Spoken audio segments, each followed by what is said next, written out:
Okay, folks, we're going to get started in about 1 minute. So if you can find your seats, please.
All right, folks, we're going to get started in about 2 minutes.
All right, good evening, everybody. Thank you for coming to this combined Franklin and Elk Township Town Hall meeting. I appreciate all of you coming out tonight. I want to talk a little bit about the agenda, but first, I'm going to officially call this meeting to order at 7:06 p.m. And there are a lot of folks in the audience here tonight, so I'm not going to count you, but we have standing room only, so thank you all for coming out. This shows that this is an important topic, and hopefully we can get to as many of your comments and questions as we can. So before we go through the agenda, let's start with the Pledge of Allegiance.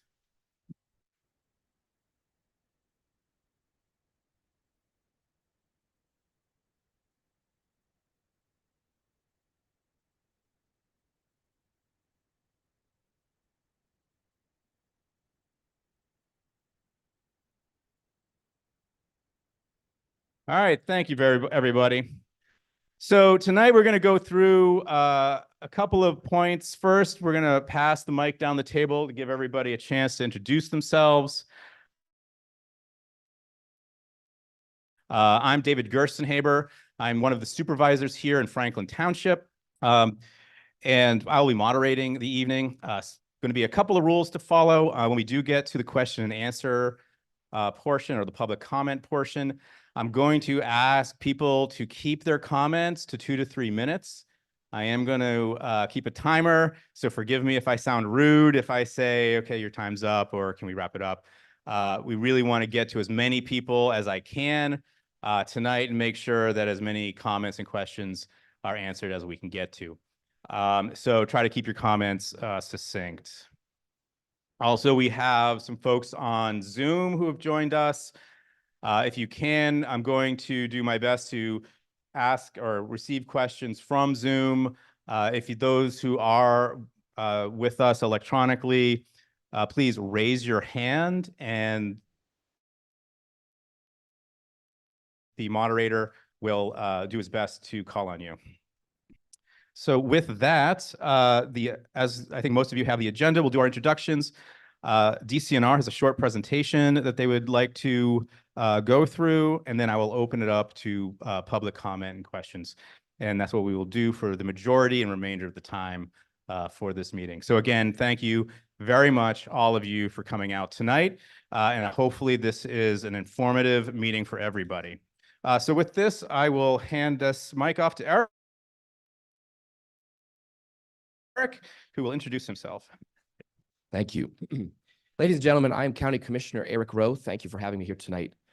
I was elected to preserve the best characteristics of Chester County so that they would be enjoyed by future generations, but not just future generations, also those living right here and right now. My job is to maximize the benefits of our natural resources for county residents, but also to minimize any drawbacks that they may have.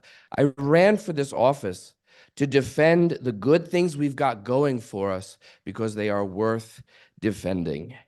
And that is the reason why I cannot, in good conscience, support the construction of new campgrounds in Big Elk Creek State Park.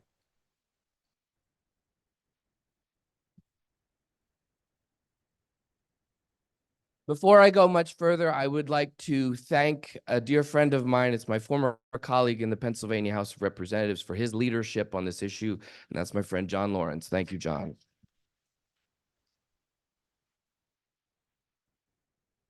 By adding this campground complex, we are not just inviting Chester County residents to come to it. We're not just inviting Pennsylvania residents to come to it.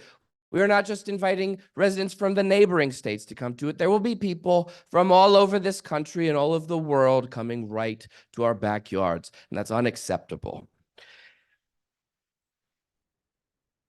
That is what threatens the peaceful nature of this preserve. Imagine all of the trash. Imagine all of the noise. Imagine all of the partying, and imagine all of the wear and tear on our local roads. And make no mistake about it, campgrounds require a considerable amount of maintenance and upkeep. And if I am not mistaken, DCNR has over $1.4 billion worth of backlog from repairs that it has not made elsewhere in the Commonwealth of Pennsylvania. Make no mistake about it, bureaucrats in Harrisburg will come and fundamentally change Big Elk Creek State Park. They will fundamentally change Chester County. They will leave, and they will leave you and I holding the bag. I may be just one voice in county government, but let me use that voice to say this. Read my lips. No campgrounds in Big Elk Creek State Park. Thank you.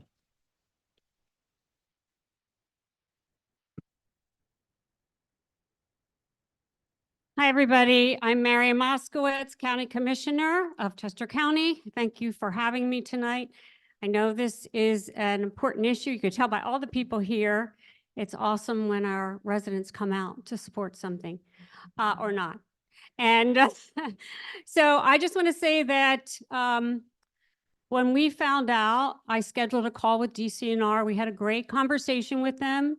And I think that I would like to give them the opportunity to tell you what they want to do. I think we've come a long way since then. So hopefully we will hear something positive and good for this community. Thank you. Well, I like tents personally. I'm not a big cabin person, but I'm a tent camper. We all are going to have different voices. I just want this to be what the community as a whole wanted to be, because you live here. And it's up to you. It's not up to me. Thank you. Who goes after me? You know? You're from Elk? Hey, everyone. My name is Josh Max. I'm on the Board of Commissioners here in Chester County. I just want to take a moment right here to say thank you for coming out to have your voices heard to DCNR. I know it's not easy to get out here on a night like this, and it's even harder to influence government in a way that you think your tax dollars should be spent.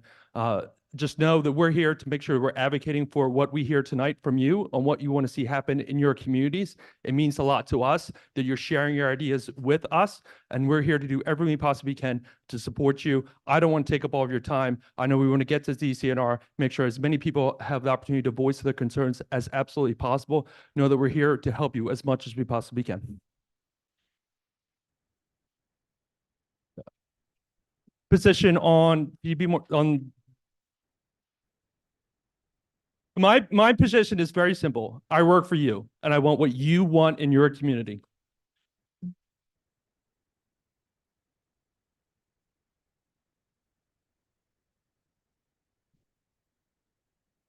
Hi, I'm Melanie Ryan with Elk Township Planning Commission and Open. Melanie Ryan, Elk Township Open Space Committee and Planning Commission. Living in Elk Township, you know, we've had this land for many years, and my feeling about it is that in this most densely populated part of the country, people need open space to go get lost in, and with the combined acreages of the Strawbridge property and Bear Hill, there just is nothing as rare and exceptional as this piece of land is. And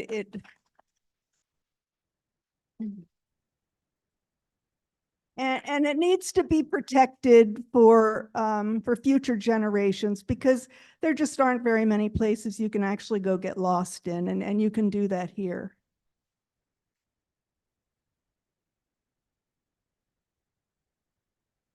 Hi, my name is Estes Walters. I'm the vice chairman in Elk Township. And my grandfather came here in 1927, bought our farm, 100 acres that we preserved.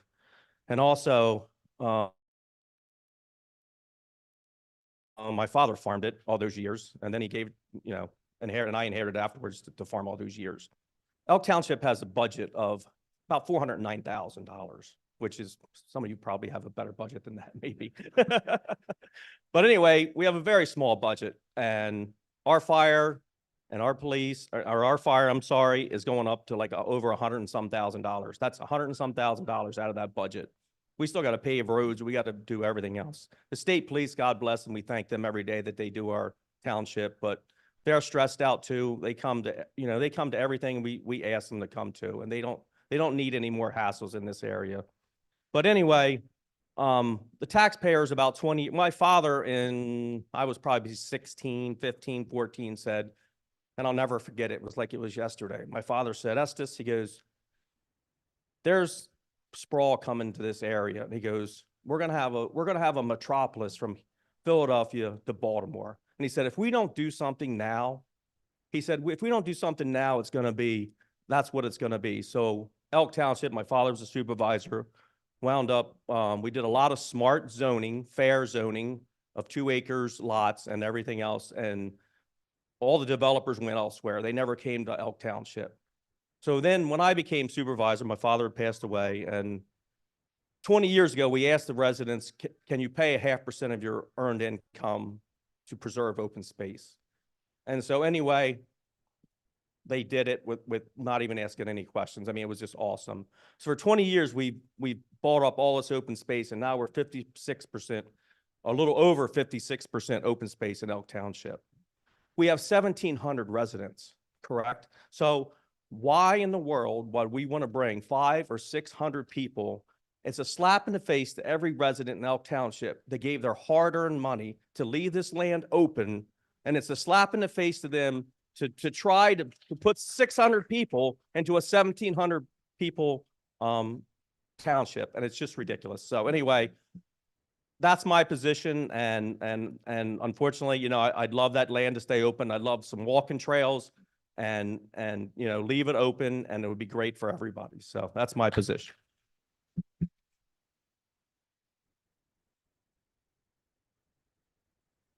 Hello, I'm Donna D. I'm from Franklin Township. I'm just proud to be part of this group from Elk Township and from Franklin, with Jeff leading us to make sure we got you guys together so that we can have a dialogue with DCNR and the folks that are can influence this. So I'm not going to sit here and tell you my position, because I think it's about, as Josh said, I want to hear what you have to say. I want to make sure that DCNR can hear what you have to say, and then hopefully we can find a way forward that can satisfy your needs. So thank you for coming. I do have a favor to ask you.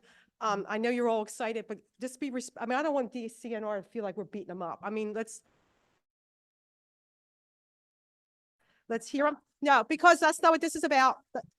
Now let's be respectful. I want them to hear you. And then let's give them, let's be who we are. And we are respectful people. We're all Americans. We're all here to work together. So please, I'll just, as a favor, if you could, thank you. Thank you. Okay, thank you. John? Good evening. My name is John Lawrence, and I serve as state representative.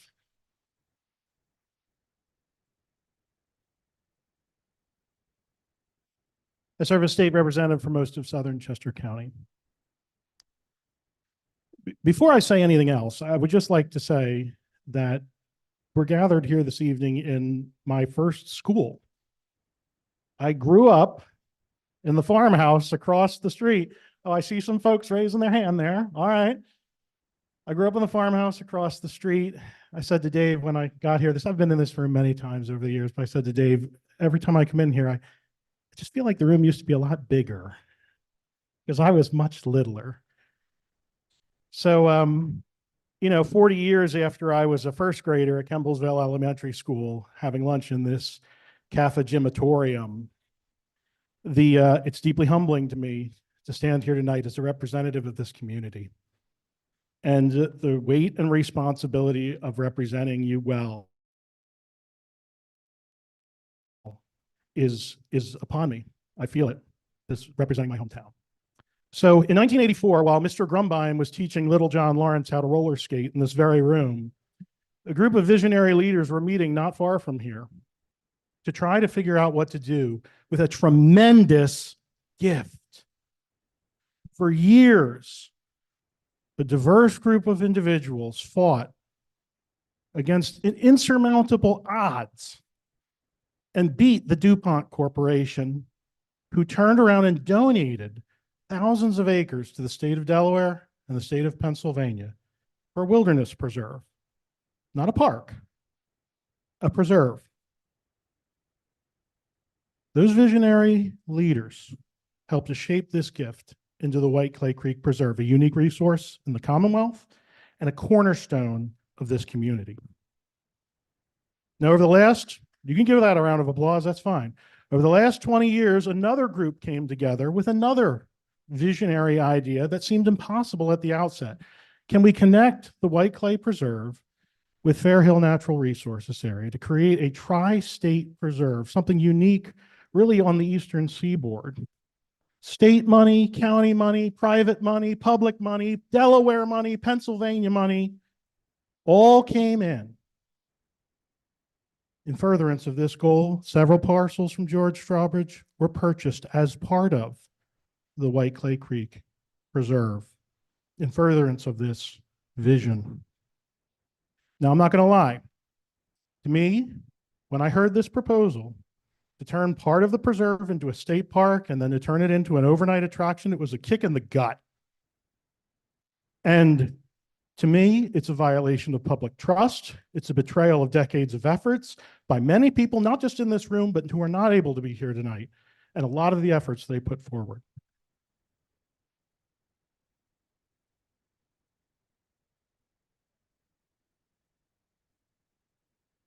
The preserve means a lot to this community. It means a lot to me.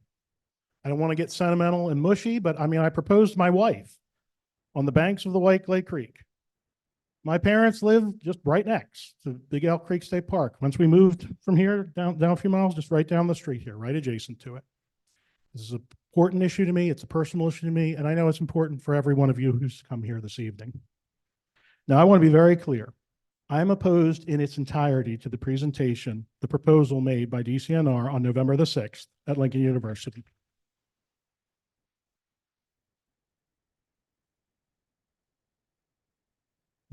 Big Elk Creek State Park should be managed as part of the White Clay Creek Preserve, which is what DCNR promised themselves when the property was acquired. That is my position, and that is what I will fight for as long as it takes.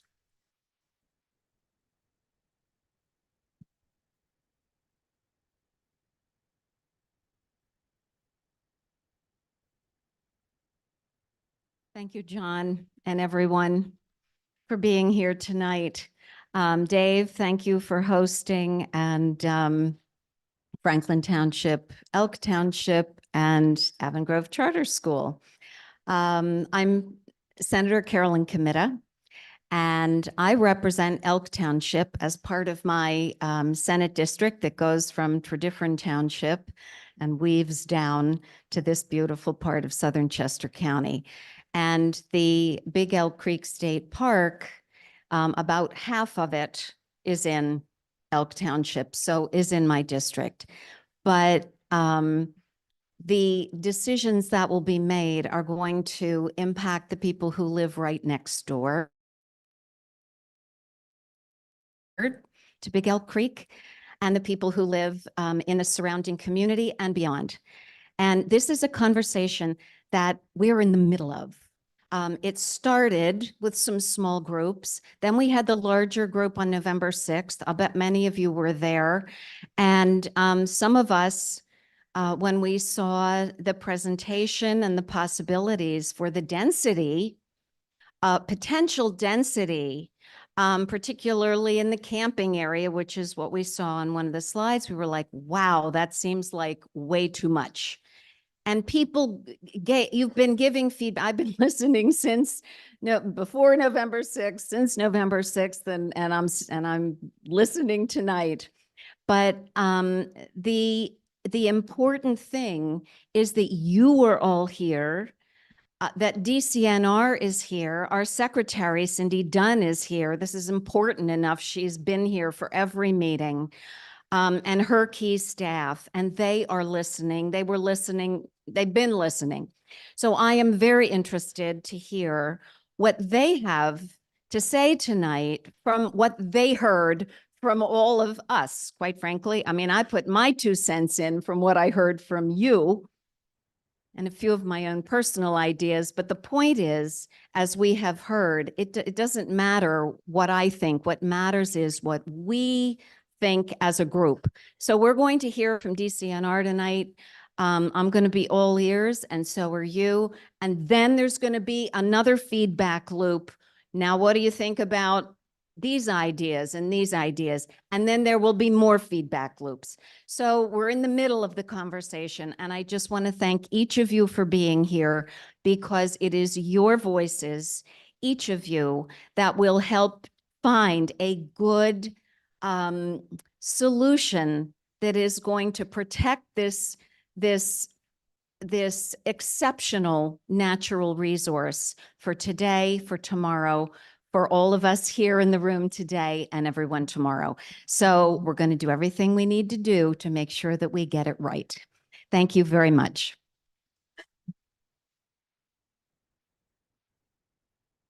Good evening, everybody. So I would say 99% of the people in this room have no idea who I am.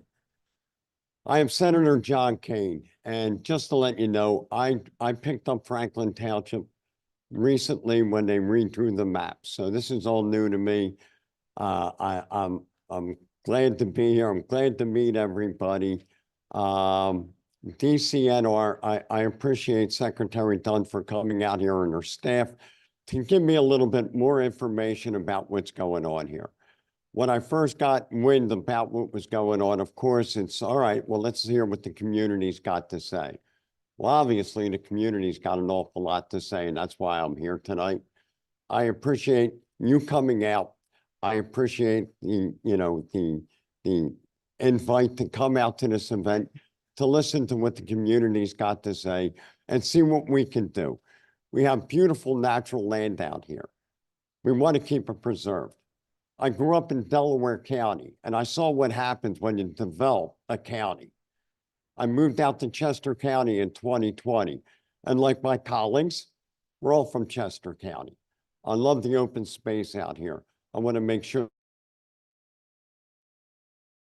that we continue to keep it open, but we want to work together with DCNR to make sure everybody in this room is satisfied. So thank you for having me tonight. Hi, everybody. I'm Cindy Dunn, DCNR Secretary. Happy to be here. Happy to see democracy in action. This is what it's all about when people care about a place and come together from various perspectives and points of views. Had many robust conversations with Senator Kitta, Senator Kane, Representative Lawrence. When Marion, the chair of the Chester Commission, called a meeting, we spent a lot of time, and I really want to thank the township for hosting this.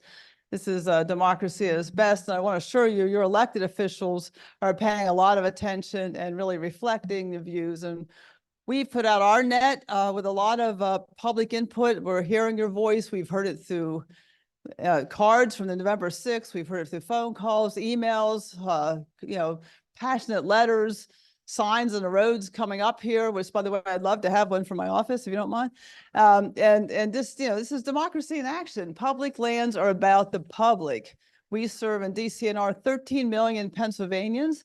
We operate 124 state parks. We manage 2.2 million acres of forest land, and we're no stranger here in Chester County. I just took a look at our grants. Over mean, Chester County has been a leader in open space in the state. I mean, a hands down leader in preserving open space. I took a look in the grants, over $21 million in the last 10 years because of the leadership, bipartisan leadership of the county commissioners and folks in Chester County raising their own money to match state money and to conserve this way of life and landscape that you have and treasure so much. So we're no strangers to this county. We really relish the opportunity to be neighbors.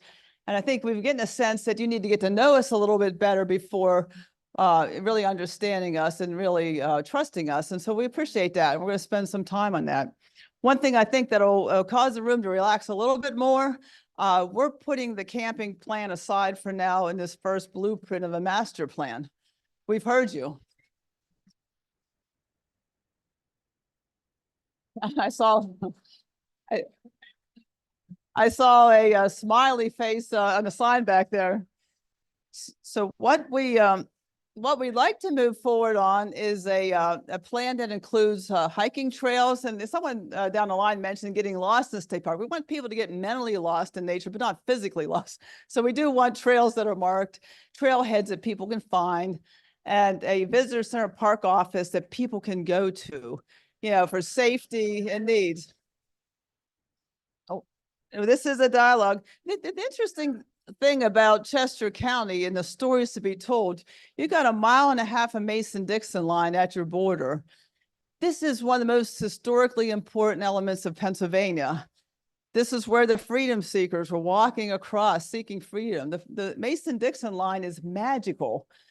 There's a story to be told. The abolitionist movement was hatched in this region by the farmers of this region. There's a history here. The mushroom industry and the horse culture is really important here, the open space culture, the Lenni-Lenapes who were stored to this land well before any of us. So there's so many deep and rich stories to be told here. And I'd really invite all of you, there's 124 state parks. I hope you spend some time getting to know us by traveling to some of the other ones. French Creek's on your northern border. It's a big park. This is not going to look like French Creek. Marsh Creek's just nearby. Ridley's up in Delaware. There's a lot of parks nearby, but I'd encourage you to go see the public lands. I'm really proud of the staff of DCNR that I put them as the best stewards of land in the country. We win awards nationally and internationally for our land stewardship. We have plans to look at these rolling fields here at Big Elk and transform them to pollinators. They can be improved. Orchard grass looks nice, but native plantings will be wonderful for pollinators. We have a plan for April for a big tree planting to reforest some of the stream banks of this area. Elk Creek's interesting because it goes right to Chesapeake Bay. One of the few streams in the Commonwealth that goes right to the bay. And we've made commitments in Pennsylvania to be good neighbors to the south and riparian forest buffer planning. All this is to say, I'm hoping that there's people in this room that are really going to step up and consider this your park and help us with this park. Not just advice. We want your advice.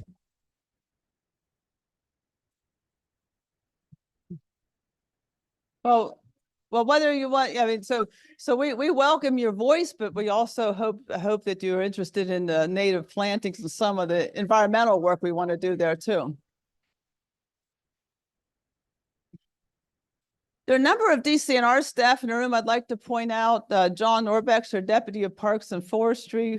John, somewhere in the room. There he is right there with the logo.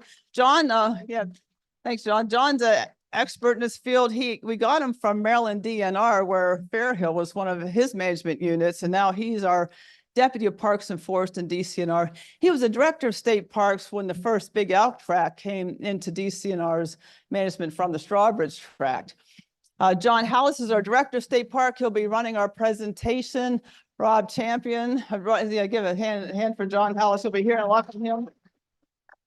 John came up to the ranks of state park management, ran one of our toughest parks, Ohio Pile, out in the western part of the state, and is now our Director of State Parks for the Commonwealth of Pennsylvania. He's received awards for his management and leadership. Rob Champion, our Park Manager for Big Elk. Rob is someone I hope you get to know. I feel really proud and excited when we could attract someone of Rob's caliber to lead this place. One thing Rob will be doing is walk and talks. People want to just talk directly, walk on the land, and just point and hear what we have in mind, so you really understand it. So and give your advice. So a lot of this is like the Senator Committee has said, we're listening in the hearing. This is planning. We're in a planning phase. But, you know, your voice can be heard through walk and talk with Rob, and he'll do these frequently, small groups, as many as we need to, so people can actually want to spend some time and really want to get close to this. We'll have that opportunity to work directly with our park manager. Would all the DCNR staff in the room either stand up or raise your hands so that we can see who you are? I hope you get to know our staff. We have wonderful staff. I couldn't be more proud of the experts and the caliber of people we have as your public servants. Our job through the Constitution of Pennsylvania is to serve all Pennsylvanians. Our mission is to serve all 13 million Pennsylvanians. We aim to be a good neighbor. We aim to be the best manager of the state park system. We aim to be the best land steward in the country, and we really work toward that. But we can only do that with input and help from the citizens of the Commonwealth who we report to. We serve you by Constitution. We listen to you. And we're really happy to be here. This is one of the better demonstrations of public interest I've seen lately, so this is pretty exciting. So with that, I think we'll roll right into our presentations and go with John Hallis. All right, so we're going to now allow for DCNR to give a brief presentation of what their current plans are. Yes. Okay.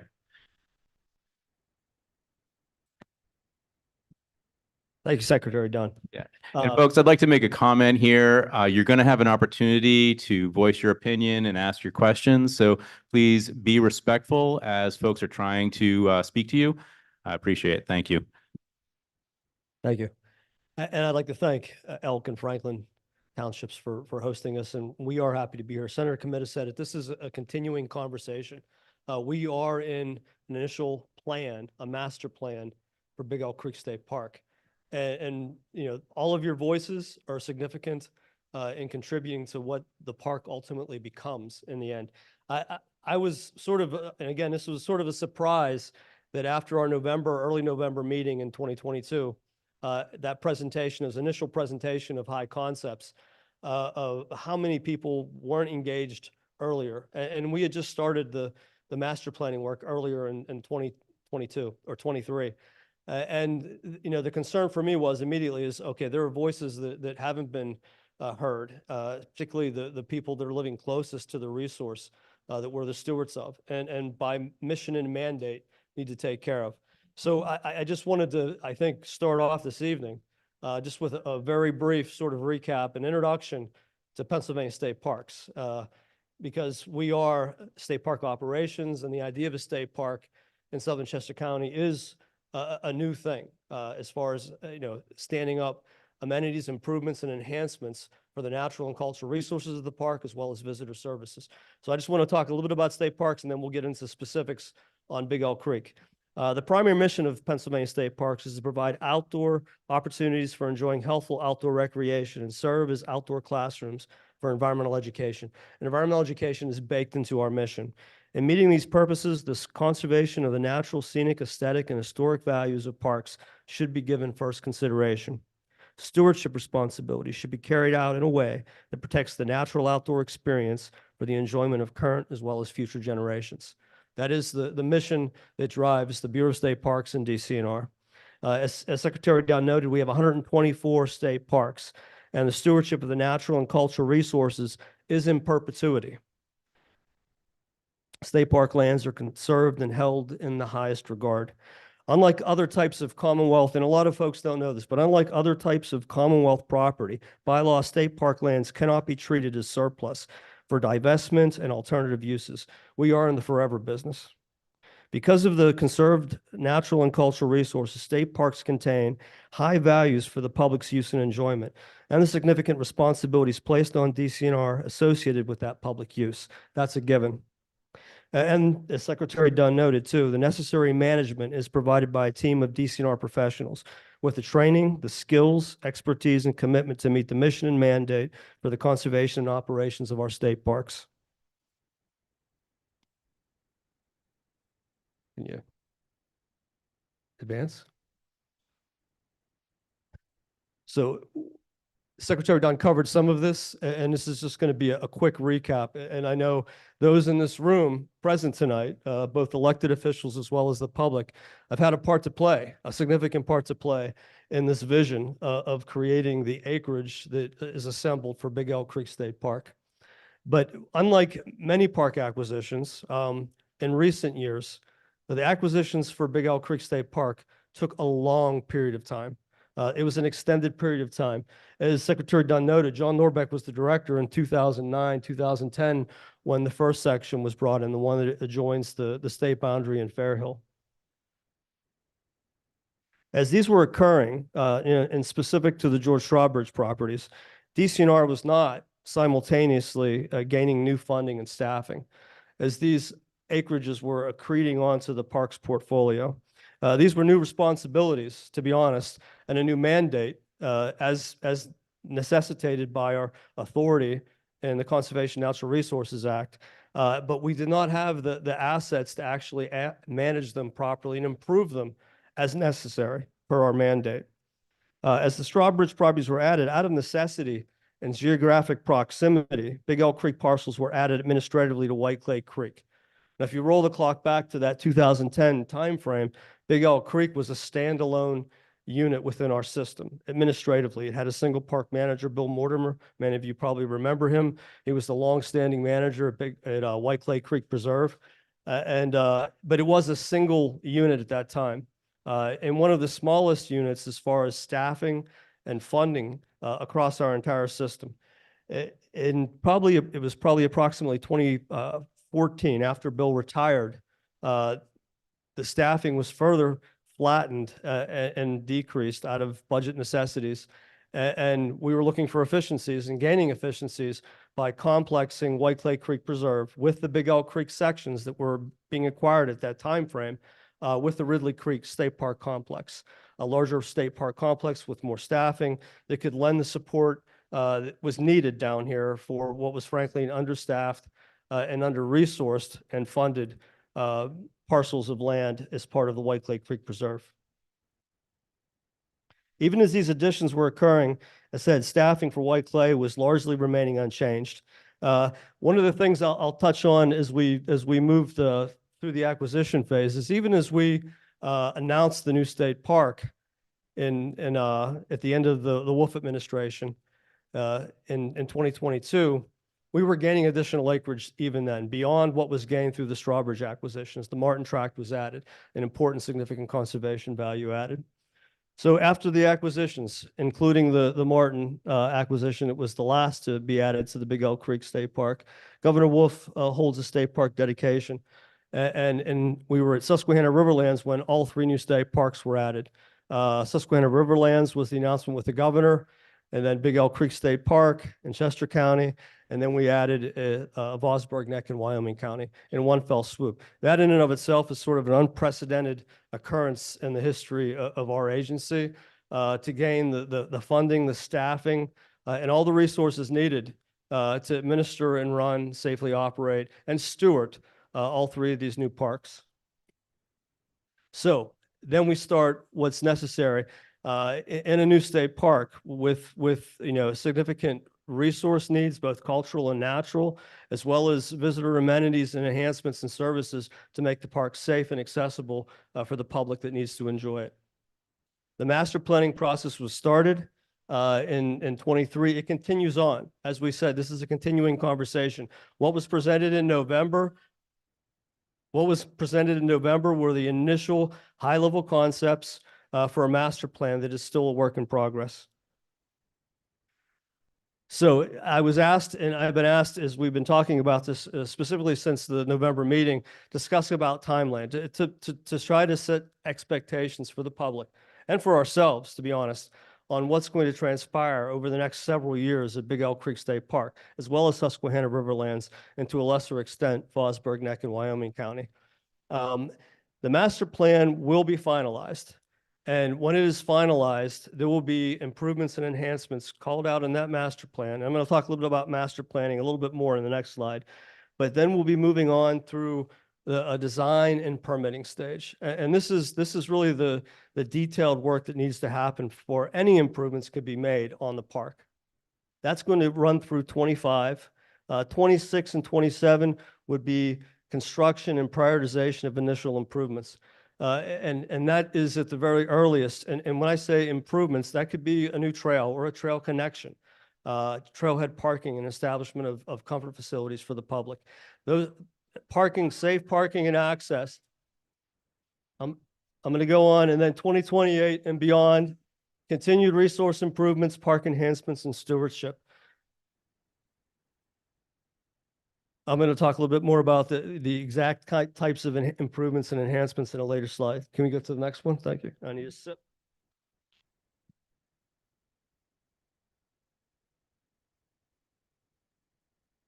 Just a little thing about the master plan and what it is, and then I'm going to go through the process steps. A state park master plan is the necessary initial study and presentation of concepts for the natural and cultural resources, which includes proposed improvements and enhancements needed to provide for the park's stewardship, delivery, environmental education, and resource interpretation, and for the public's safe use and enjoyment. What a master plan is not, it's not design and engineering. We use the phrase, and I've used the phrase, and I use it regularly, that the master plan, the final master plan, will have the blueprint for the state park. And a blueprint in this context is a bit of a metaphor. It's not the actual engineering and design. Unlike engineering blueprints, not all concepts in a park's master plan can and will come to fruition. All concepts are not final as presented in the master plan. And I want to give you one example. I already talked about trails. Trails are the most prolific and extensive recreational infrastructure in all of our parks across the system. But the master plan will provide general location concepts for a new trail, which establishes the goals and objectives for access and connections through our resource. It's not the final alignment siting of the recreational infrastructure. That final alignment and siting requires design, engineering, which includes environmental reviews, and permitting. If through the design and the engineering process, there's a need to either realign or to even negate or remove a trail section because of on-site considerations, that will take place. That's an example of when we're calling out a goal and objective for the master plan and laying out enhancements and improvements. It's subject to design, permitting, environmental review, and all the necessary things that we need to do as stewards of the resource.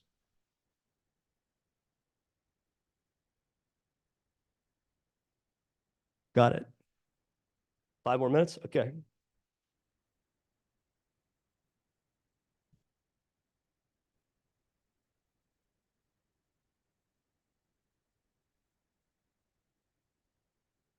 We're going to run through the master planning process really fast. We do have a public meet. We had a public meeting in November. That was that presentation of high concepts.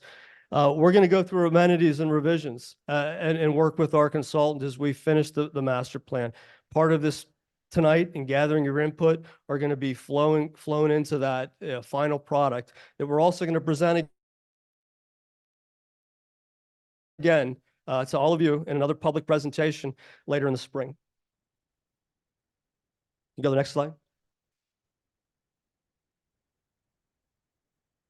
Park improvements. And Secretary Dunn mentioned some of the things that we're looking, that will be in the blueprint for the master plan, that we'll be looking at advancing with improvements on the park. Public parking, designated trails and trail crossings.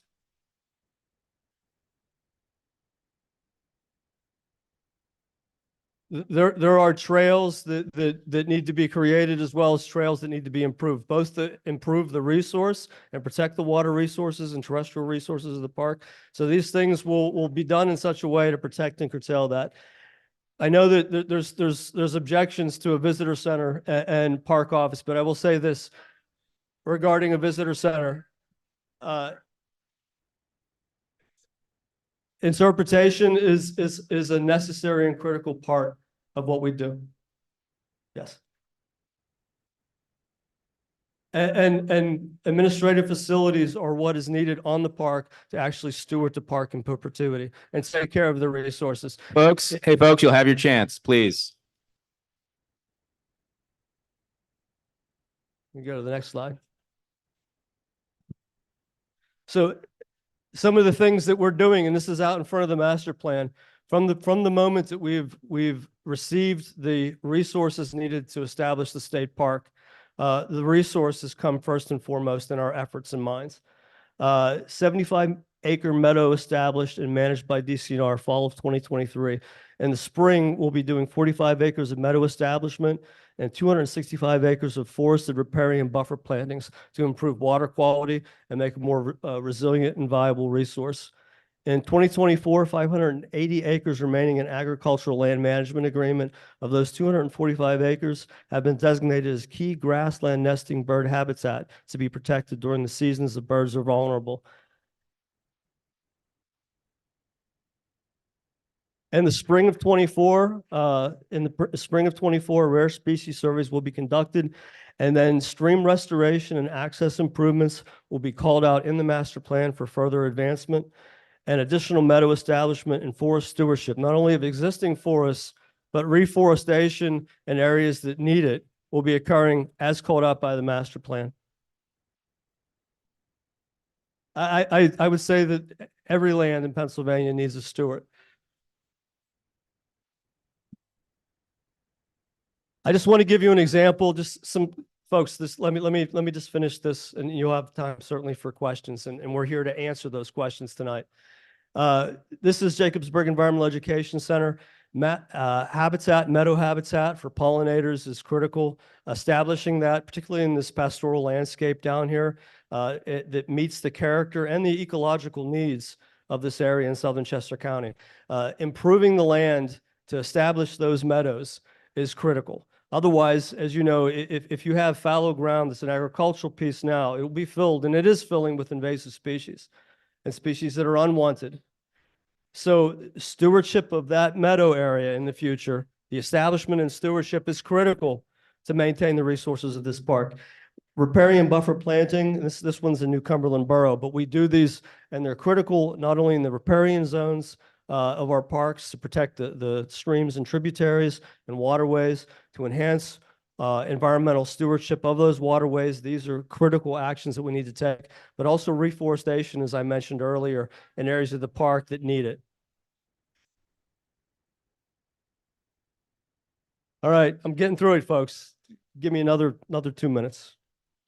Because I want to touch on this. This is important. I did talk about the natural resources of the park that will be taken care of.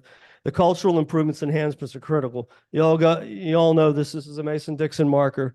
There are ruins along Big Elk Creek, and there's old stone masonry walls. These are just certain particular elements that are already on the park that are being categorized. They're important culturally. They're an important part of the landscape, but I would argue that the landscape itself is a cultural of cultural significance. And those untold stories that Secretary Dunn mentioned, the use of the land, that heritage that exists, and the history, the deep history going back through Native American use is something that we need to attend to. And as stewards, we will attend not only to the natural, but the cultural resources of this park. And last, that is that cultural landscape. And I'm here to commit that as the stewards of Pennsylvania's natural resources, state parks will be taken care of and improving these resources at Big Elk Creek State Park. All right. Thank you, John. Appreciate it.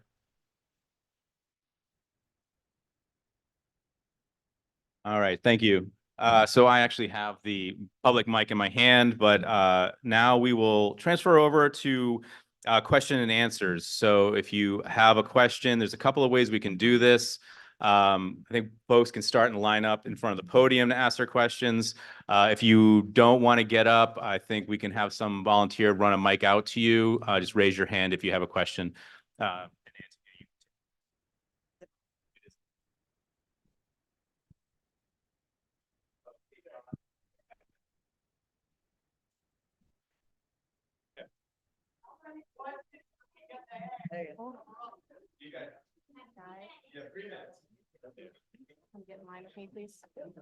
And again, I would like to remind everybody, you have 3 minutes per question. Thank you.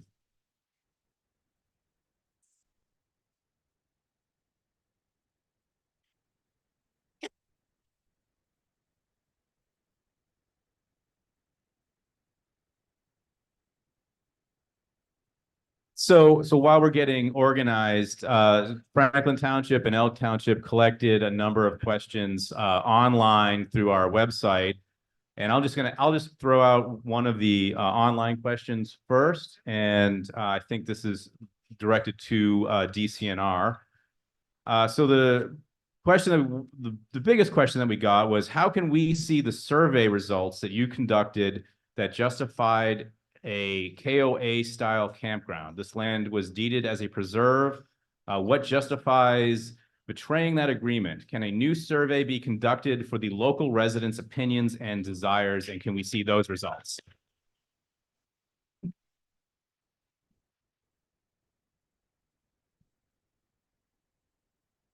Well, first, we're not advancing a campground now because of the input that we've received since November. And that decision was made. But I will say this regarding a future survey. What we're calling out within the master plan is that we will assess needs and feasibility in the future for overnight accommodations and sort of keeping that.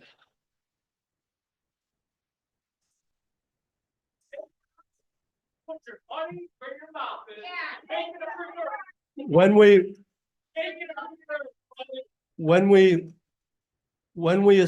assess those future needs and study feasibility on a campground, you will be part of that conversation. You will be engaged. We will gather your input.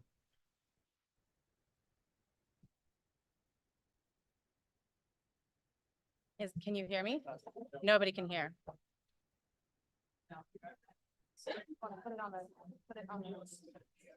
Yeah. Okay. Right there. Does that work? Can everybody hear me now? Can you hear me now? Nobody can hear me.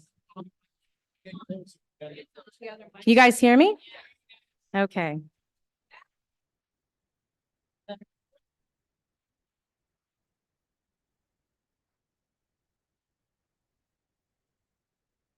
Good evening, everyone. My name is Antia Consorto, and I'm a resident of Franklin Township. I'd like to just start by thanking everyone here tonight for taking time out of your busy schedules and actively listening to the concerns of the public. I found the November 6th meeting very devastating, so I started an online petition the next day. I am here on behalf of thousands of people to present you with a copy of this petition and a second petition that came from Representative John Lawrence's office. The online petition alone has over 2,600 signatures and is growing daily.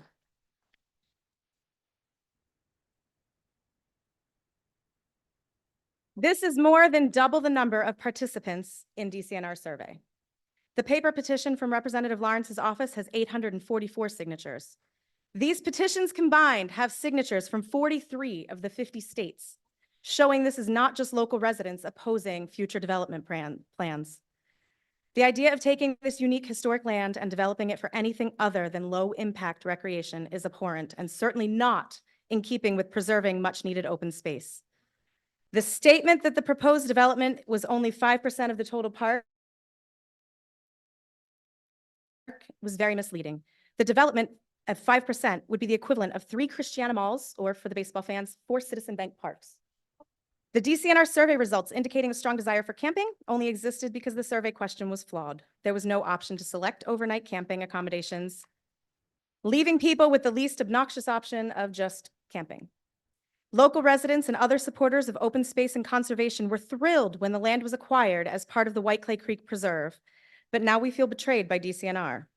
Their actions have caused a lot of mistrust and deep concern for this beautiful, unique land we share with a wide variety of flora and fauna. While I appreciate DCNR coming here tonight and taking what I hope is the first step toward repairing the relationship with this community, there is a lot of work to be done. The government is supposed to be of and for the people. Big Elk Creek is a unique gem that needs to be protected and managed by both the state and the community. Allow us to be part of the solution and help you get this right. Work with us to come up with a plan more in keeping with preserving the critical natural resource of Big Elk Creek.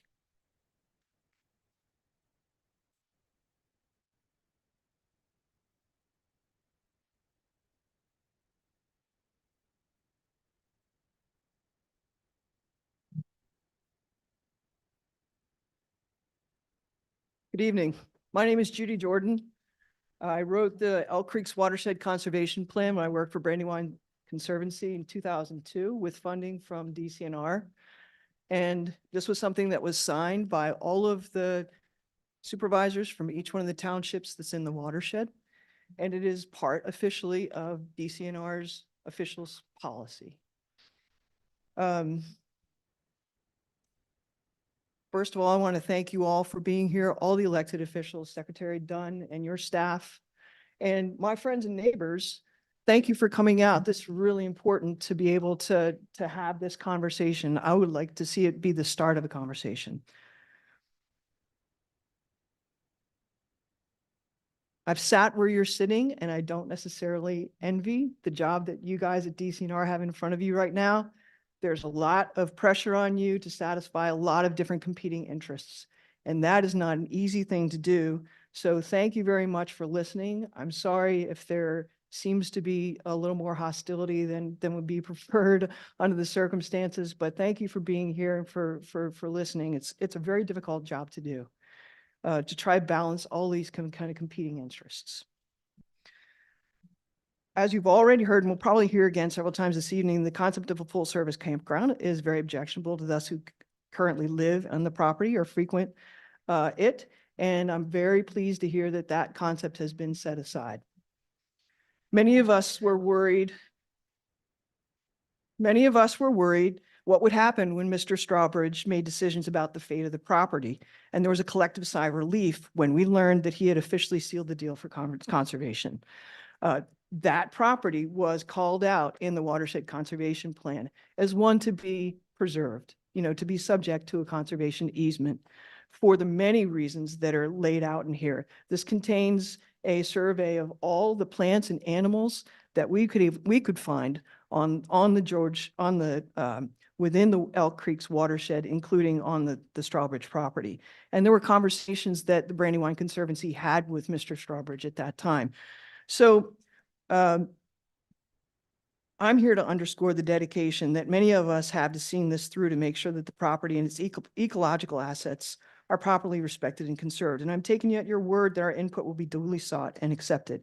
I ask you to please slow down with the planning, to engage in a meaningful way with the local community. As we've heard, we have so much to offer in the way of knowledge and insight. Many of us, the people I've spoken with in the past couple of weeks, know this property absolutely, like the back of their hands. We bike on it, we walk on it. People have ridden horseback, fished, hunted.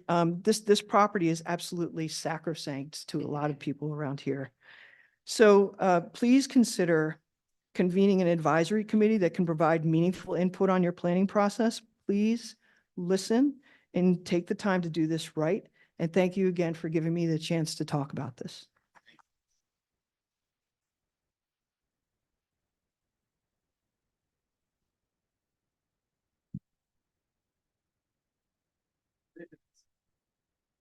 Hi, my name is Eileen Butler, and currently I work for the Delaware Department of Natural Resources and Environmental Control.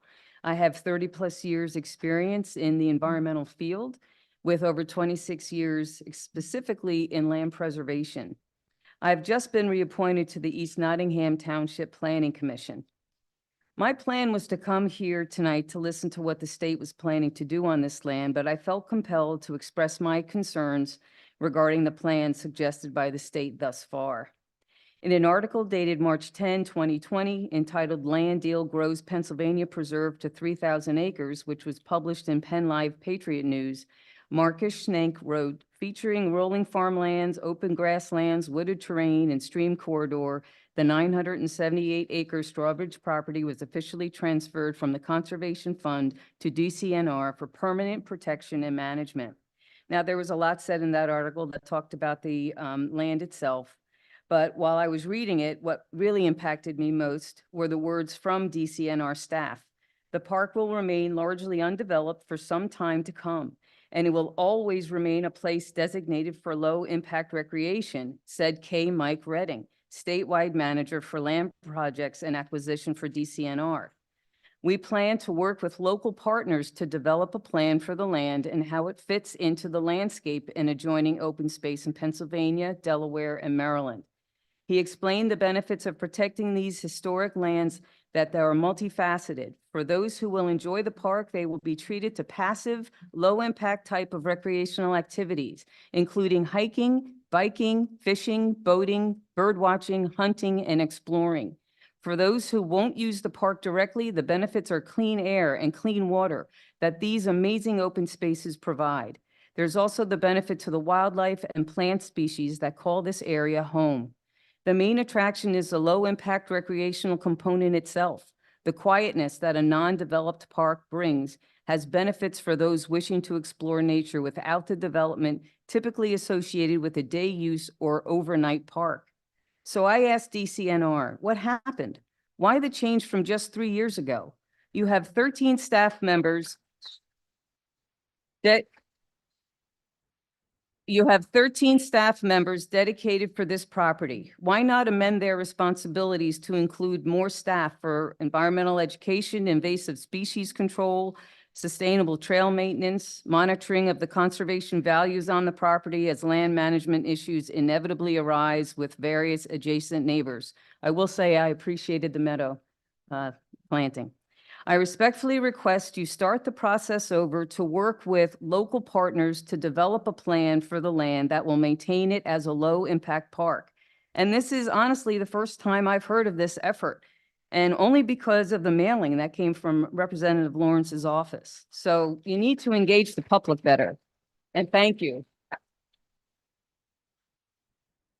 Yeah, I should say, even though we intended to be transparent, we did miss the boat with some folks, so I apologize for that. But we're listening and obviously have made adjustments based on what we're hearing. And I would say this about parks. If you look at some parks, they have more intense development, like swimming pools and some playgrounds. That's not passive recreation, but trails are. Visitor Center Park office is essential. You got to find Rob.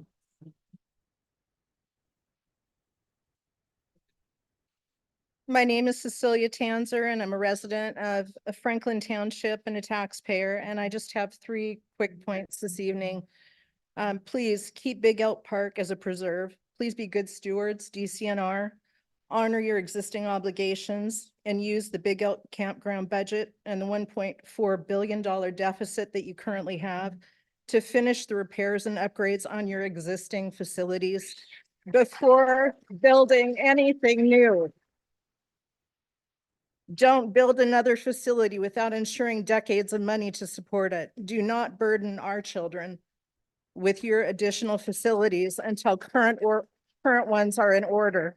That was my first point. My second point is, please do not make Big Elk Creek the campground for Fair Hill and White Clay Creek Park. Please follow Maryland and Delaware, who have protected their vastly larger preserves, vastly larger, from campground development. Shame on you. Do not make our little park the KOA for Newark and Cecil County, Maryland. Do not.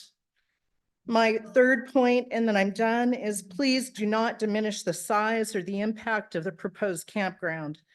DCNR spokesman Robinson said on more than one occasion, don't worry, less than 5% of the Big Elk space will be used for camping. Even the DCNR proposal map shows at minimum 12 to 15% or more of the land will be impacted by facilities and roads. Please be honest with us and be open in all your dealings. And if it hadn't have been for Mr. Lawrence, we wouldn't have known of the hearings. So whatever you were doing to get the message out locally didn't happen. I happen to be a retired federal Indian law attorney, has no bearing on what we're doing, but it sure pisses me off. I know what good dealing is and what bad dealing is.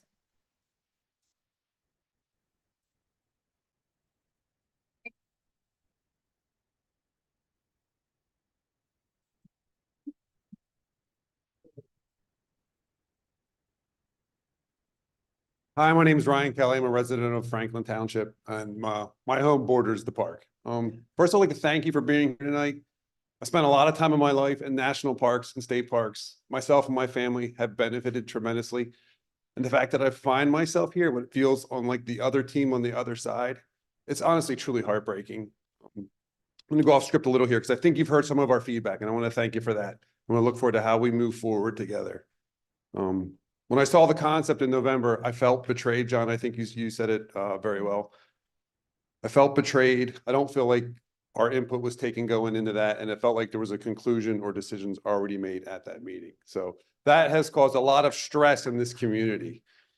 When I think about this land, this park, what makes it special, what gives it its soul, is what you're hearing tonight in this community. It's the lack of development. It's the commitment to low impact recreation, preservation and conservation in open space, not just in this park, but in the surrounding area, Fair Hill, the White Clay Preserve. This is who we are in this area.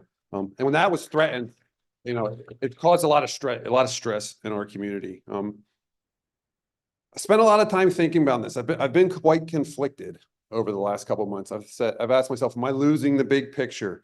Am I being selfish? Am I forgetting about my fellow campers, my fellow nature lovers, those who go out and get in the parks? Have I regressed into a NIMBY or not in my backyard mentality? Am I trying to hoard Big Elk Creek State Park all for myself because I live right next to it? Thought about it a lot, and I don't think so. When you have a place this special, when your backyard is this special place and it's threatened, its very soul is threatened. It's an oasis in a sea of urban sprawl, development and pavement. When the thing that makes it so very special is threatened, how else are we as a community supposed to react? If we don't protect it, who will in this case? So I'd like to go back to the beginning. Thank you for being here. Thank you for what appears to be taking a step back and listening to the community. And I want to encourage you to take the requests of everyone else here tonight to engage this community going forward, engage an advisory group as we develop a new plan that will be able to meet all of our common goals. Thank you. I'd like to meet you.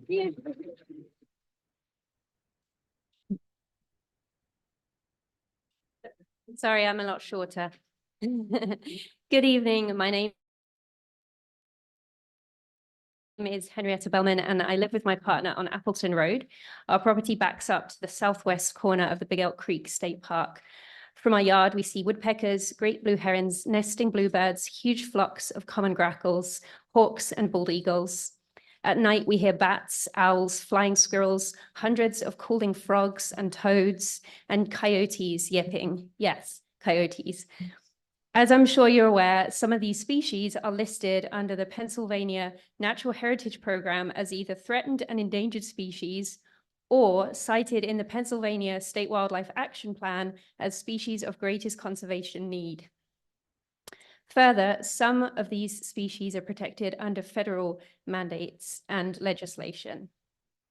I've worked in wildlife conservation for almost 15 years in multiple countries and across US states, including another Delaware Division of Fish and Wildlife, and currently for the Audubon Society. As a professional ecologist, I'm constantly asking questions. When your master plan for Big Elk Creek State Park was proposed, I was heartened to see that there were some considerations to the ecology of the property. As Mr. Hallis alluded this evening, there will be future plantings of trees and adjustment of mowing schedules to alleviate disturbance to grassland species. I was immediately interested in knowing what species data had been collected and summarized. I understand, for example, that there was a plant survey in 2018 identifying sensitive species. However, I have struggled to find any reference to mammal, amphibian, insect, reptile, or bird survey data. I've seen no reference to an environmental review or impact assessment. I've seen no proposed of pre and post construction monitoring of these species, the very cornerstone of robust management. This is alarming to me, given the proposed developments could reduce habitat availability and connectivity, increase light and noise pollution, and create potential collision risks for species. Further, according to the Pennsylvania Conservation Planner, aspects of your plan fall within the boundaries of the Natural Heritage Area core habitat a designation that focuses on areas that are best examples of ecological resources in a county. My question is, how do you expect such an extensive infrastructure plan to impact wildlife populations in this region? What actions do you plan to take to minimize or mitigate impacts to species? As a previous state biologist, I can assure you I'm empathetic to the fine balance of wildlife management and state bureaucracy. But I strongly urge you to take seriously your role as stewards of Pennsylvania's wildlife. This property could be an exciting opportunity to restore the agricultural fields of Strawbridge Preserve and make lasting conservation benefits to this region, for example, by contributing to a corridor of habitat for migrating species and minimizing fragmentation. I encourage you to consider this at a landscape scale where you could fill in woodland edges, a method shown to minimize predation and parasitism to nesting birds, or encourage patches of existing wet meadow for amphibian and insects, or address the rampant invasive species. I'm almost done. I support public assets for everyone to natural spaces, knowing full well the benefits of being outside. But in your haste to provide more access to the outdoors, I believe that you've failed to consider what we could be losing by not fully comprehending the impacts to the ecology of this property. How do you uphold your responsibilities to conserve, steward, and restore our natural resources? Thank you for your attention.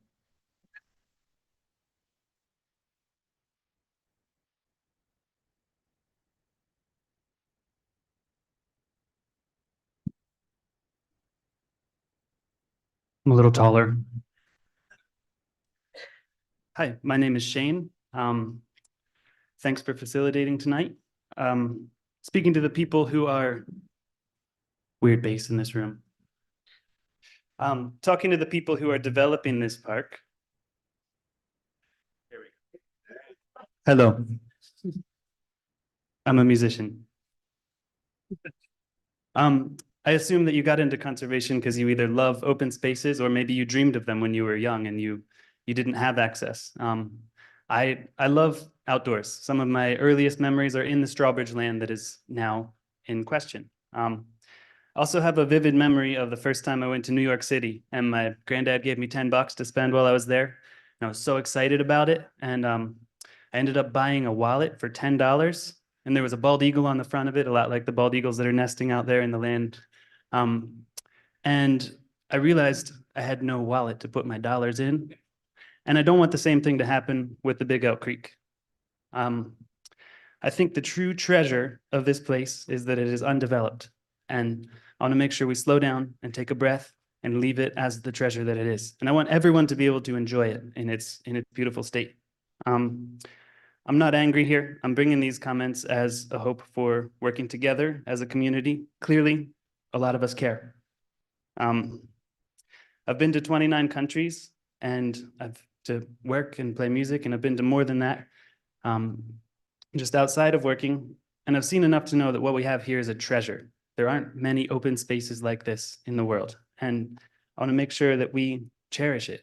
And not everyone is here to share about it, who this will impact. Some people can't be on Zoom, and so those communities can't be here.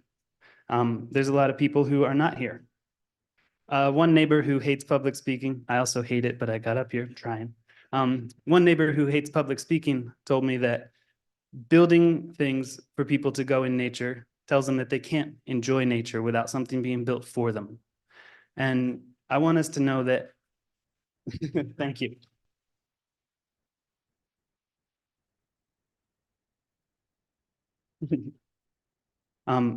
The kind of space that you set up as DCNR sets a precedent also for how people will interact with the outdoors. And you know, there's the old saying, you give a kid a fish they eat for a day, or you teach a kid to fish and they can sit on a bench by a paved river in 2050 and wish there were fish left.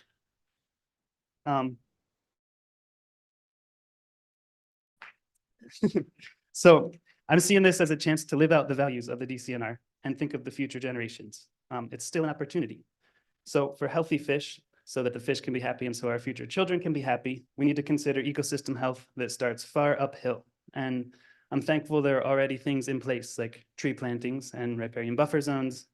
And I also see that there's very limited data in the botanical surveys that have been released. All right, so I have many more comments. I would love if there was a local advisory board that could take local expertise into consideration for developing this. Thank you.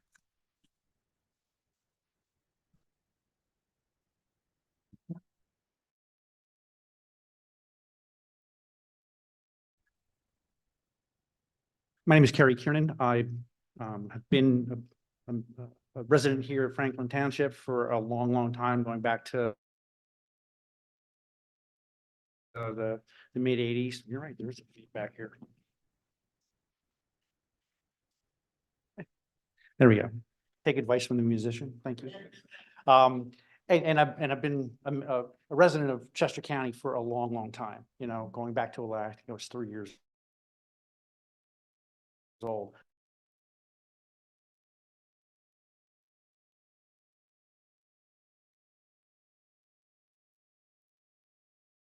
I appreciate you getting together with them the entire time I've lived here. So I'm a little uneasy about throwing 13 people at this thing and establishing offices and facilities when it's been functioning pretty damn well by itself for a long time. So the rush of this planning and everything, which feels very, very rushed to me, it just does. It's just, I think it's making a lot of people uneasy. Okay. And I appreciate the fact that you're slowing down on the campground RV park aspect of this thing, but I'm not sure that people are buying it, to be honest with you.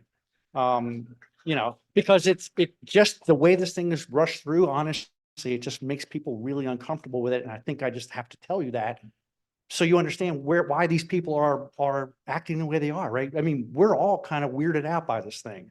So I really do appreciate everybody listening to what we have to say. I really appreciate the passion, Mr. Lawrence. I really appreciate your passion. You've been very instrumental in keeping this thing going, and the rest of the people here really appreciate that. It's interesting that I saw the Sierra Club of Pennsylvania get involved in this thing, which is kind of really weird because their charter, you know, is kind of leave things like they are, you know, keep the natural resources preserved for future people and minimize the impact. I think John Muir would be like spinning his grave if he saw this proposal that you guys put out on the 6th. So, you know, thank you for taking a step back. I hope you continue to engage the group. I like the idea that I heard where involve the people in the community in you know, like they did when they actually developed the White Clay Creek Preserve, right? That was a committee of people with people from the townships, people from the community, people from the environmental groups, the people from the state, all getting together to figure out what's going to be the best solution for the, you know, for the entire group. So calm down.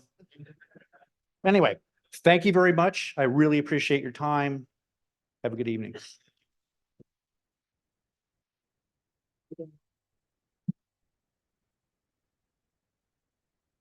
I'm just going to take the lead of everyone else and come over here.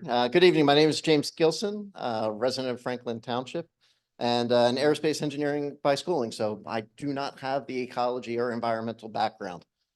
But one of the things I've learned in my careers and one of my past jobs is we had a tenet that everyone was asked to make sure that everything we did in our jobs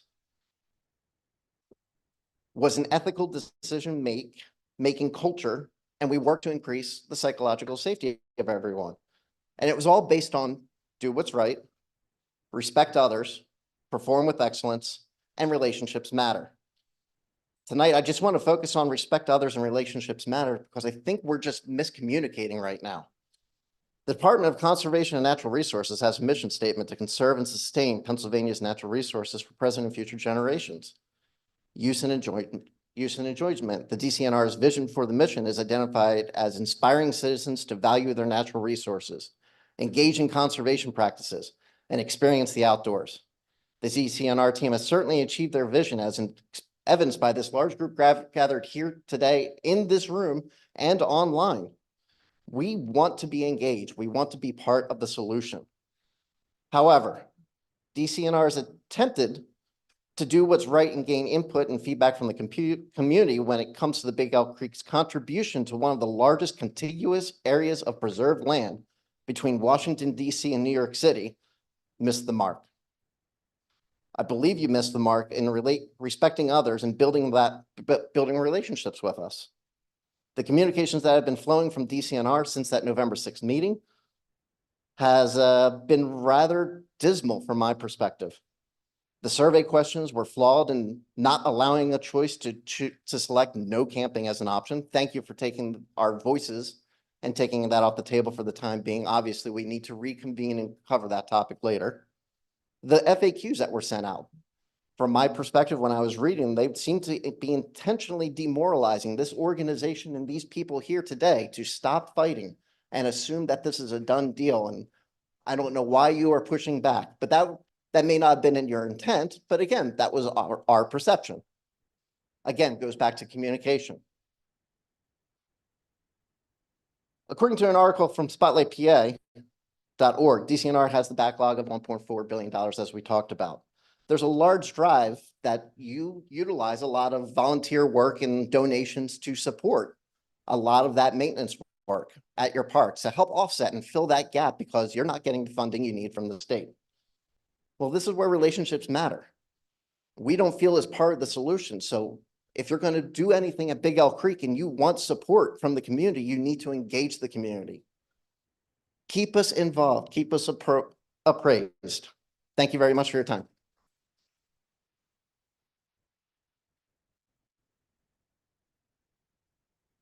Good evening, Carmela Siliberti. I live in New London Township. I'm an attorney and avid hunter and outdoorsman. Imagine, if you would, you're living in a Civil War era home gifted to you and your heirs through a trust established to conserve and maintain that house. Rather than make needed repairs and improvements, the manager of the trust decides against the advice of disinterested structural engineers and good old common sense to install a swimming pool on the roof. When you question blueprints, the manager assures you that it's fine. They use this firm all the time. Besides, you can't be bothered to walk all the way to the backyard to go swimming, or worse, drive to the YMCA to get to the pool. You would Google trust and estate attorney so fast that your thumbs would be sprained. And this is the same power you actually have in this room now. And I'll tell you why. Residents of Pennsylvania are beneficiaries of one of the largest, if not the largest, trust funds in the state. This trust fund was established by the people when they amended Pennsylvania's Constitution in 1971. This amendment expounded upon the rights granted to us by Almighty God, to include a right to clean air, pure water, and the preservation of the natural, scenic, historic, and aesthetic values of our environment. The amendment created an environmental public trust, naming our state parks and forests as the assets, with the purpose of the trust being to conserve and maintain those assets. The Commonwealth was named as the manager, the party responsible for executing that trust, and the beneficiaries of the trust are us, but not just us, future generations yet to come. Recently, our Supreme Court found that when managing this trust, the Commonwealth owes a fiduciary duty to we, the people, the beneficiaries. The Commonwealth cannot treat trust assets as if they were their own. Quoting the court, they say, dealing at arm's length with its citizens, measuring its gains by the balance sheet profits and appreciations it realizes from its operations. Developing this park not only destroys the park, but the entire natural corridor of which it is an integral part. Several studies, which DCNR funded with our tax dollars, came to the same conclusion. For example, Pennsylvania's National Heritage Program classifies Big Elk Creek as a natural heritage area of regional significance in the greater Northeast Mid-Atlantic region. They found that building additional houses or infrastructure within the natural heritage area should be avoided to prevent fragmentation of the habitat and loss of species of concern. DCNR's deviation from preservation against the advice of disinterested experts would be a breach of the fiduciary duty to the people of Pennsylvania. Fortunately, we are all here this evening and a dialogue has begun. There are enough talent and expertise in this room to form a citizen-led advisory group to work with DCNR to ensure the park is properly conserved and maintained. However, if in the end, we beneficiaries need to seek legal action to preserve our trust, I sent a preservation of evidence letter to DCNR's general counsel today, and I have a copy here for your review. Thank you.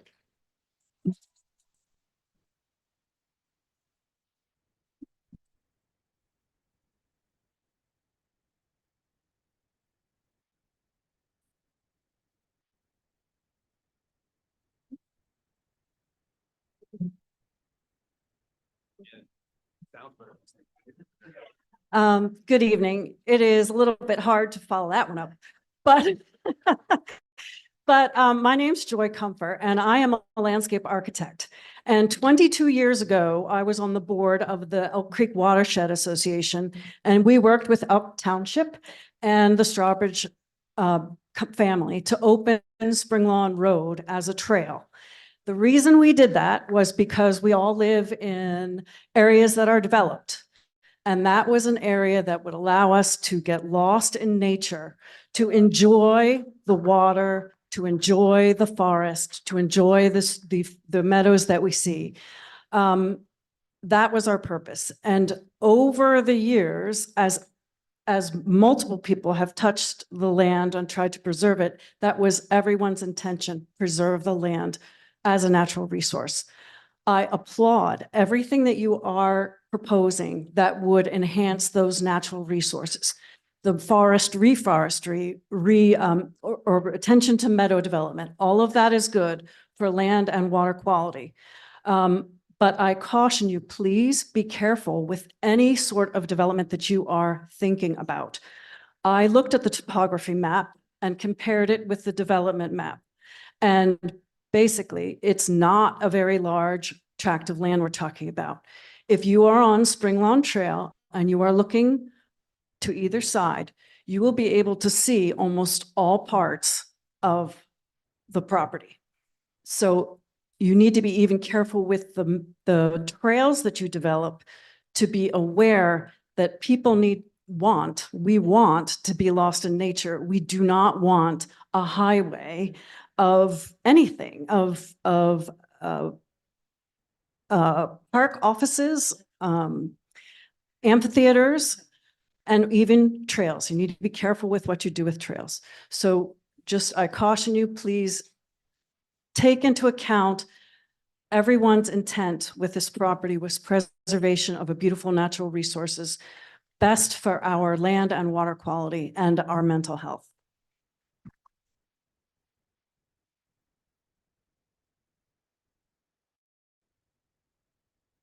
Good evening. My name is Paulo Machado, and I'm a resident of Franklin Township.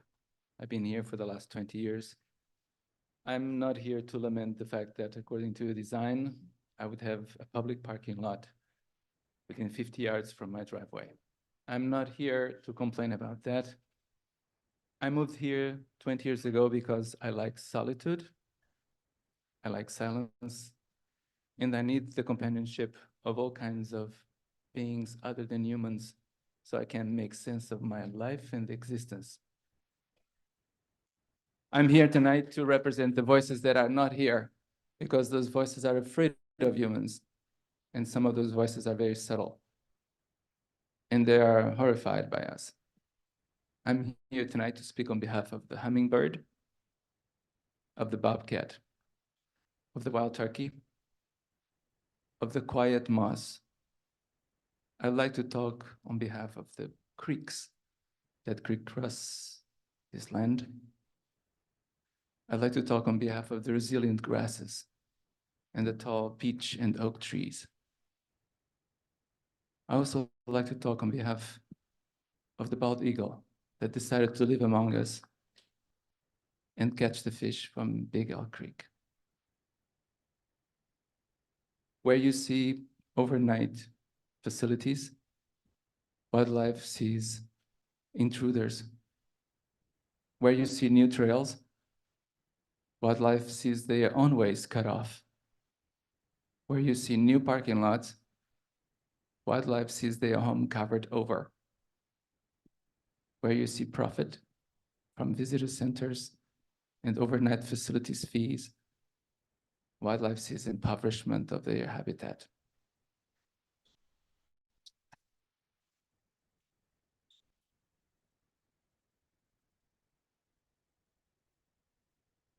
Where do you see bald hills ready to be developed? They see meadows, rich meadows to graze. And if you fall into your knees, you see that on the ground, there's a whole universe of microorganisms trying to heal the land from decades of farming. Bad design is what brought us to where we are today in a planetary crisis. We are the species that pollute. We are the species that can collapse entire ecosystems.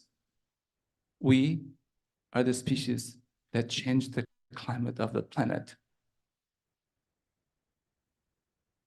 What you see here today is what hope looks like. These people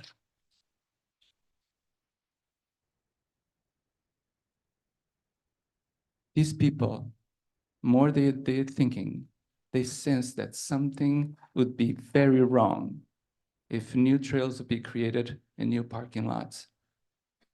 Entire park systems around the world, including North America, are now cutting the number of visitors because the wildlife is gone. And the flora has been trampled to death. What we are asking you to consider is to move away from an anthropocentric way of thinking about the human presence in the planet, where everything is designed for human consumption and recreation, and switch to a symbiotic way of thinking and feeling. Do you understand the difference? Good. To the leaders that are here tonight, we are counting on you to amplify our voices. I am just a visual arts teacher. I don't have a degree of ecology. I just want to make sense of where I am, and I sense what makes sense.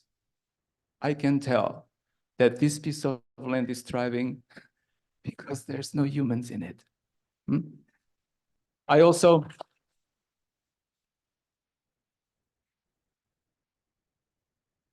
recommend, I have a couple of suggestions for you. I wish you courage. I wish you resilience and clarity, because you need those three things to change the consciousness of a certain group of people.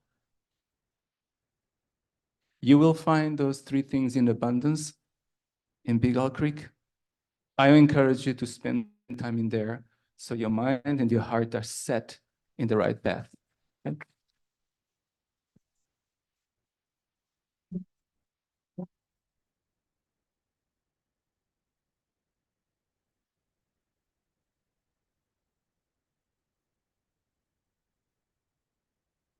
Thank you, and I wish to welcome you, and I'm glad that you are at least listening to the people. I live in Brothers Riding development. In fact, my dog chased my deer back into your park tonight when I took them out for their nightly visit. So I really have a personal involvement with the park, both with the wildlife. I do a lot of bird feeding. For the first time this year, we now have a pair of northern harrier hawks. The only other harrier hawks in this area are at Longwood Gardens. So that takes lots of land. We also have a new bald eagle nest in the park. And I do not want you to impinge on that either. The other thing you need to realize before you start doing any construction or any looking at construction is the further we get toward the creek, the more the land becomes non-usable. It cost me $20,000 to put in a septic system for my house. And I just had to do it again after 20 years because the land keeps impacting and the perk goes down. So you need to work with sanitation department and find out what the costs of dumping stations, sewer treatment plants, etc. Water. A lot of the water under here is owned by water companies, the aquifers. I had to put in a deeper well. I had to go 400 feet to get through the aquifers that I can't use. Why is there a 150-foot water tower at Fairhill? Is that what you want for your water? If that's what you want, I don't think you'll have anyone here in this room that will work with you. So you got a sewer problem, you got a water problem, you also have radon that you need to look at. There's a big band right through here. And you also have a little thing called PennDOT. The two turns getting to the bridge across Big Elk Creek. The bus doesn't go around them anymore because it can't do it because it impinges on the other lane. So I don't know how you're planning on getting Class A motorhomes and trailers and that kind of stuff to where you're going. So you're going to have to do some road work too. And that's a lot of different things that we've got and a lot of extra costs that you haven't even looked at. So before you get too far into that, please be aware that there are a lot of tripping points that you don't realize. I wish to thank you for listening, for being here, and for everyone taking the time to listen to us. Good evening.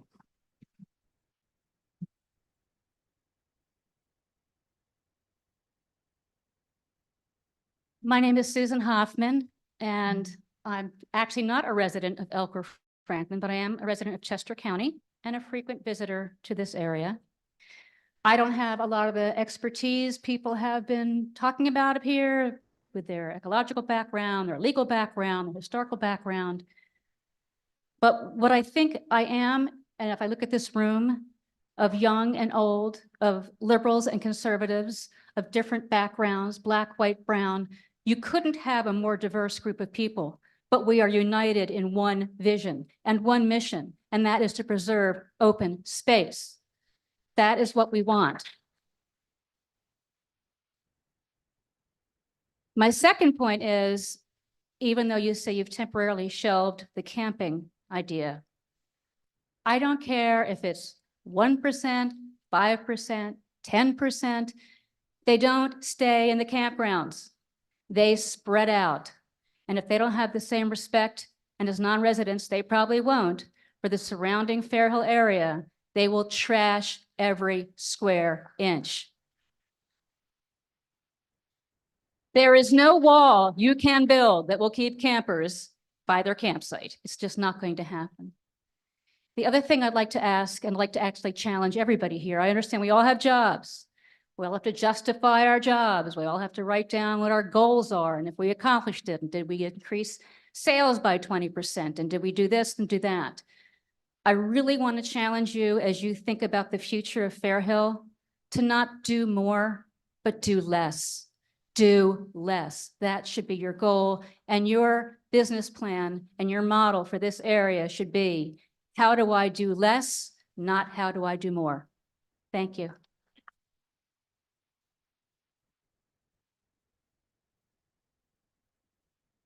Good evening. My name's Mike Wywell. I'm an Elk Township resident.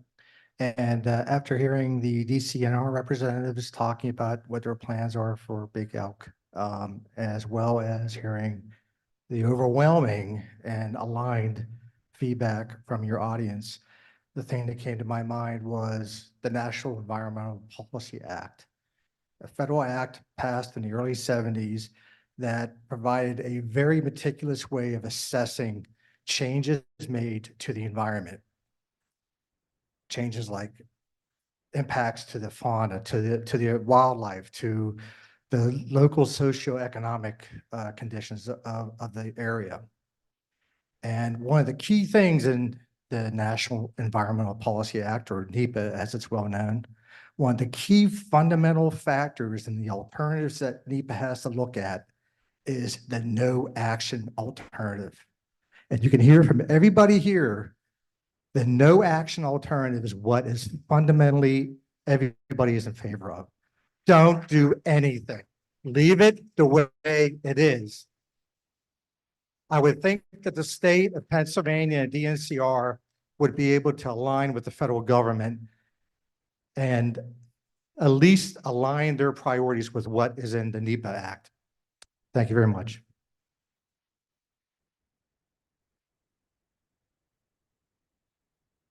My name's John Griffith. I am a resident of Franklin Township. Just a few things I wanted to ask. When you said you were putting the camping on hold, can you be more explicit? Is it 2 weeks? Is it off the table? What does it mean? Is this on? Yeah, it's related to the blueprint for the master plan that we're going through right now. It will not be in that document as a project to advance with other improvements and enhancements that the master plan will contain. What we're saying is it needs further study and assessment. And as I said earlier, your involvement, engagement, and your continued comments will be a part of that assessment.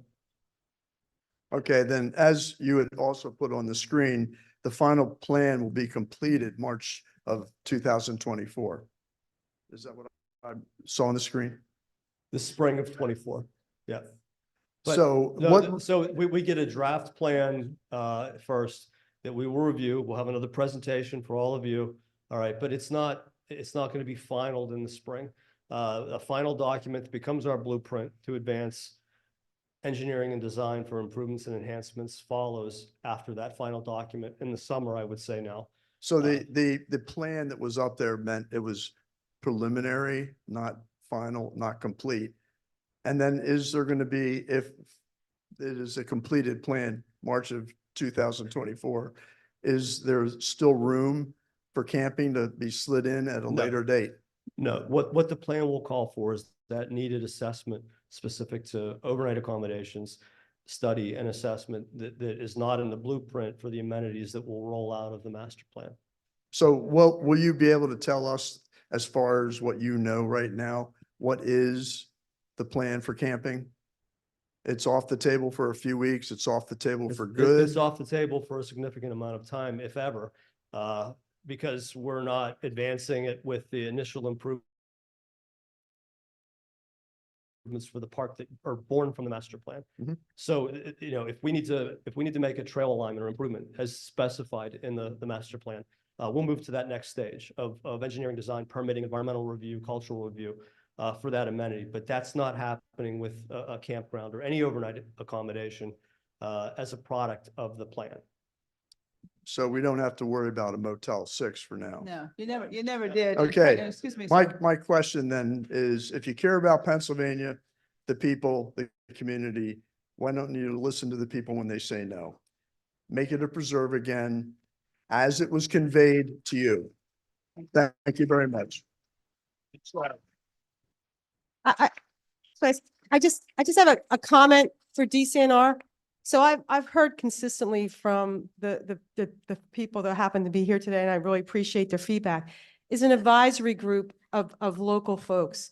Is that something you can commit to? Because we from Elk Township and Franklin Township can work with our community to nominate folks for that advisory group. But I've actually heard several things. One is slow down.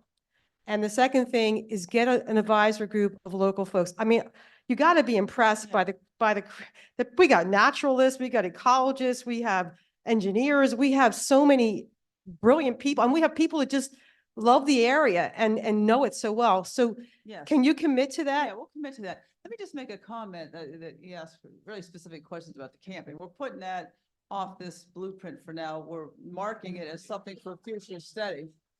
I would ask,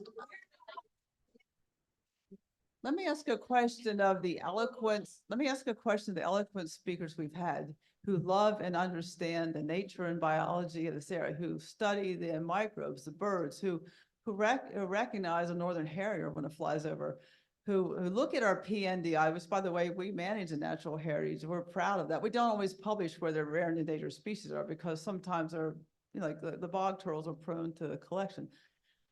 How did you get there? Was it a Girl Scout camp? Was it a Boy Scout experience? So just, I want you to think about that for the far future. How did you get to care so much and know so much? Just think about it.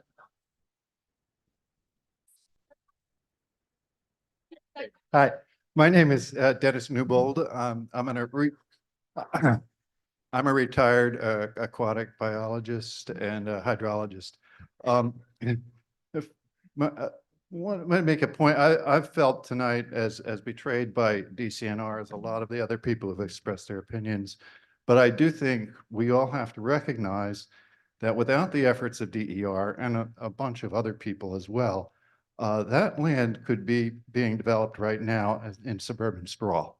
So we have to remember which side everybody's on here. Okay, before I have a question, before I have a question, I have 2 points of information.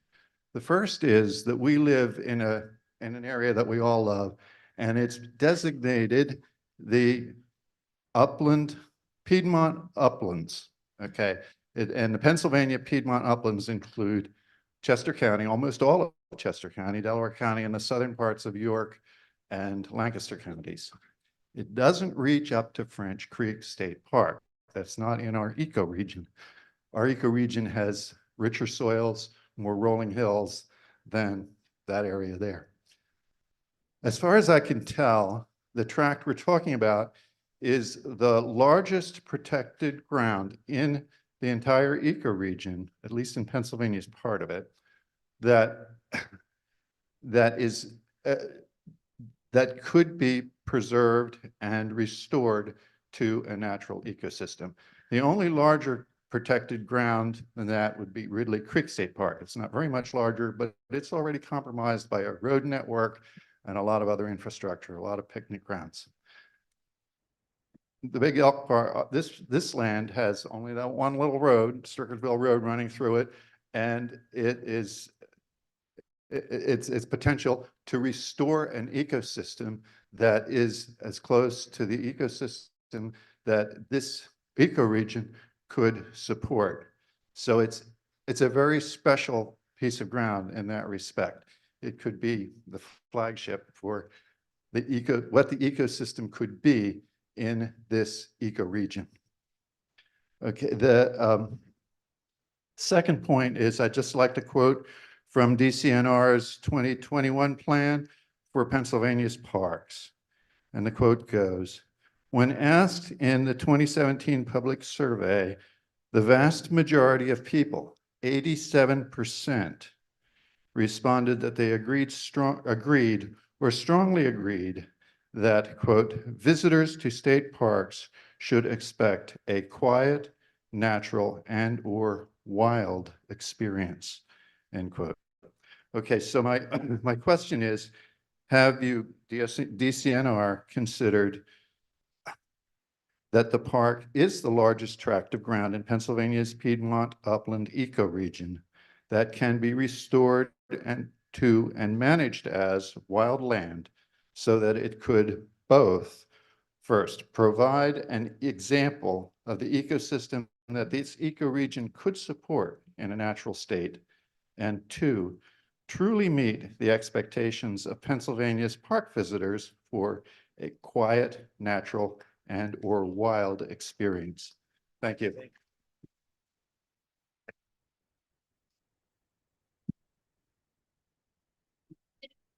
Well, my question was, yeah, I didn't state it right.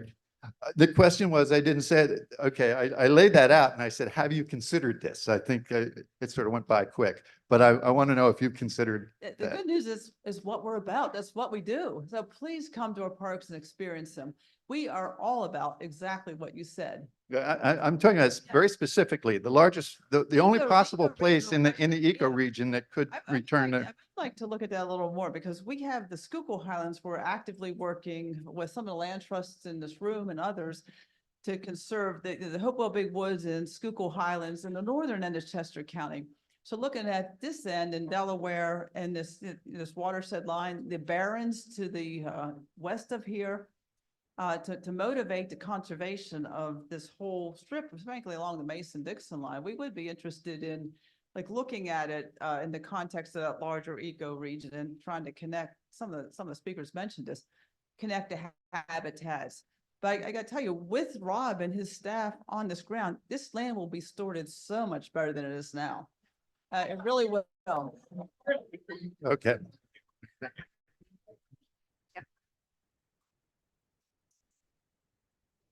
Hello, everyone. Thank you for holding this evening's meeting. And for allowing me to add comment. My name is Ellie Kearns, and I work with the environmental advocacy nonprofit Penn Environment. Penn Environment is a statewide citizen-based environmental advocacy organization working to promote clean air, clean water, and protecting Pennsylvania's great natural heritage. This evening, I am sharing my comments both on behalf of Penn Environment and also as a lifelong resident of Chester County.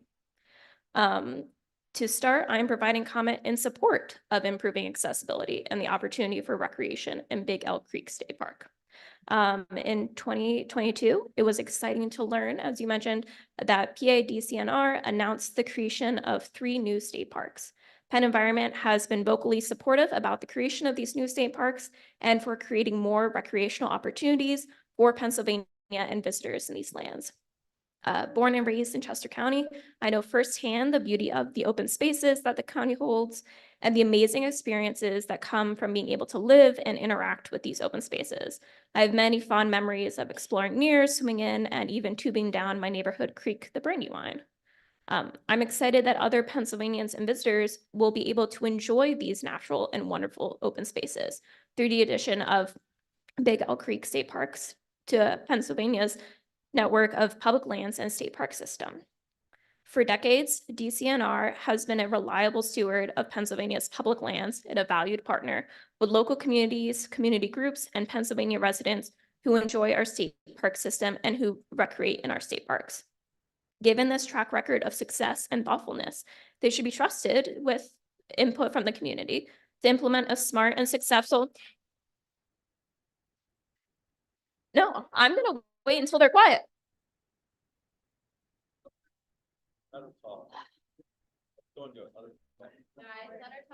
Thank you. They should be trusted to implement a smart and successful plan for Big Elk Creek State Park that balances recreation, protecting the environment, and managing these lands. At Penn Environment, we certainly believe that they've earned it.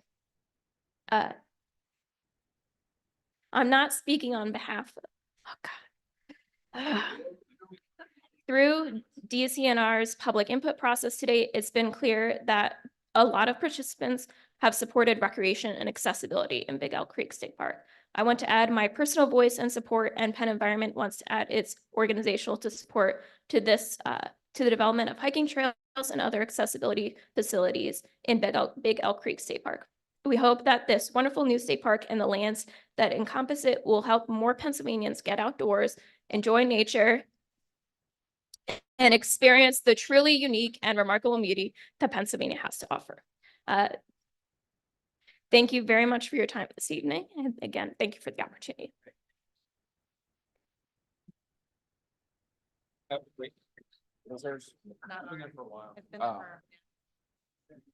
Good evening. My name is Alex. I'm a graduate with a bachelor's of science in conservation.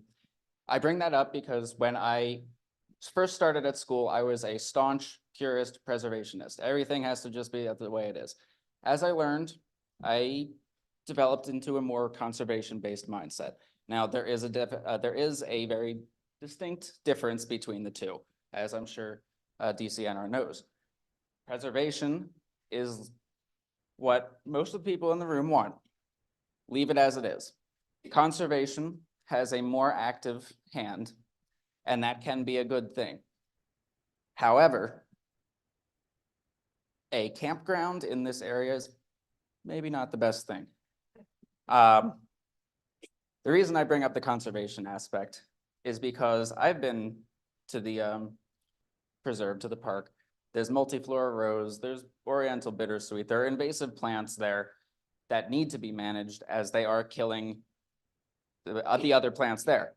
The USGS, the US Geographical Survey or Geological Survey, they list that area predominantly as a pine/oak forest, predominantly oak and forest and pine.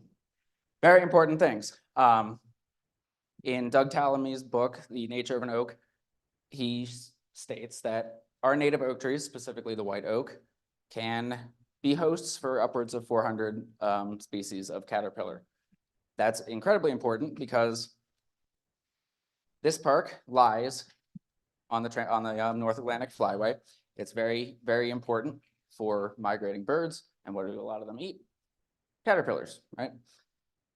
We fragment the habitat by putting in campgrounds or whatever else, and we're cutting down important trees, creating fragmentation, which can attract pests, which is not the best thing in a campground. I personally, I love raccoons and stuff, but I wouldn't want one coming in and trying to give me rabies. Not that they all have rabies. But I do concede that land should be managed to an extent, a non-invasive extent, where perhaps we can find a decent middle ground of improving the park to have more ecological value that it could hold without damaging its natural state to the extent that, like I said, a campground might bring in. So another thing with the campgrounds, there are 14 campgrounds within 25 miles of here in Pennsylvania alone. Do we really need one right here when there are also some in Delaware and Maryland? Not really. I think it would be better to invest in other recreational activities. If you look at the Outdoor Foundation's 2022 executive report, they surveyed 18,000 people throughout the United States and extrapolated data from the results. And it showed that there was about a 2 million person decrease in participants in camping over the year of 2022. But about a 1 million increase in activities such as running, hiking, backpacking, etc. That might be more beneficial for the park, for the community, and for conserving the landscape to invest in that aspect rather than a big go in, develop some land, even if it's a small amount of land. Yeah.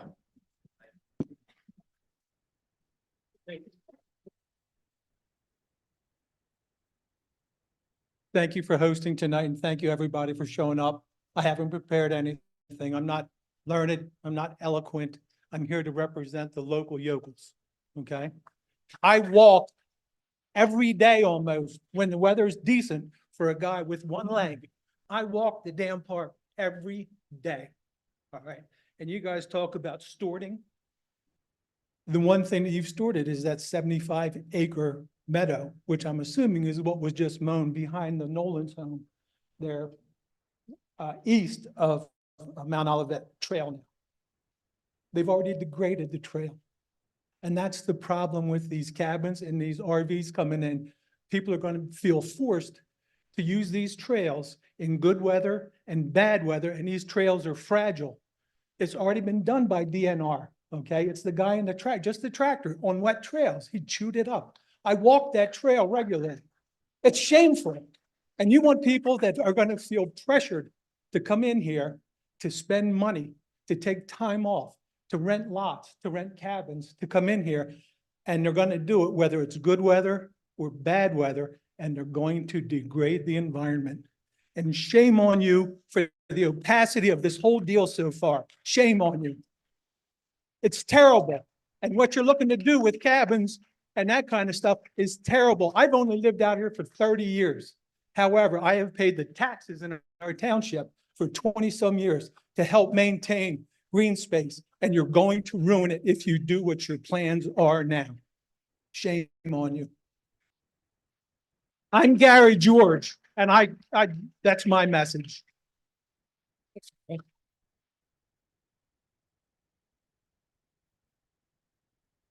John, I think my question is going to be directed to you. I went online and I tried to find who the owners of this property are now, who's listed there as the owners.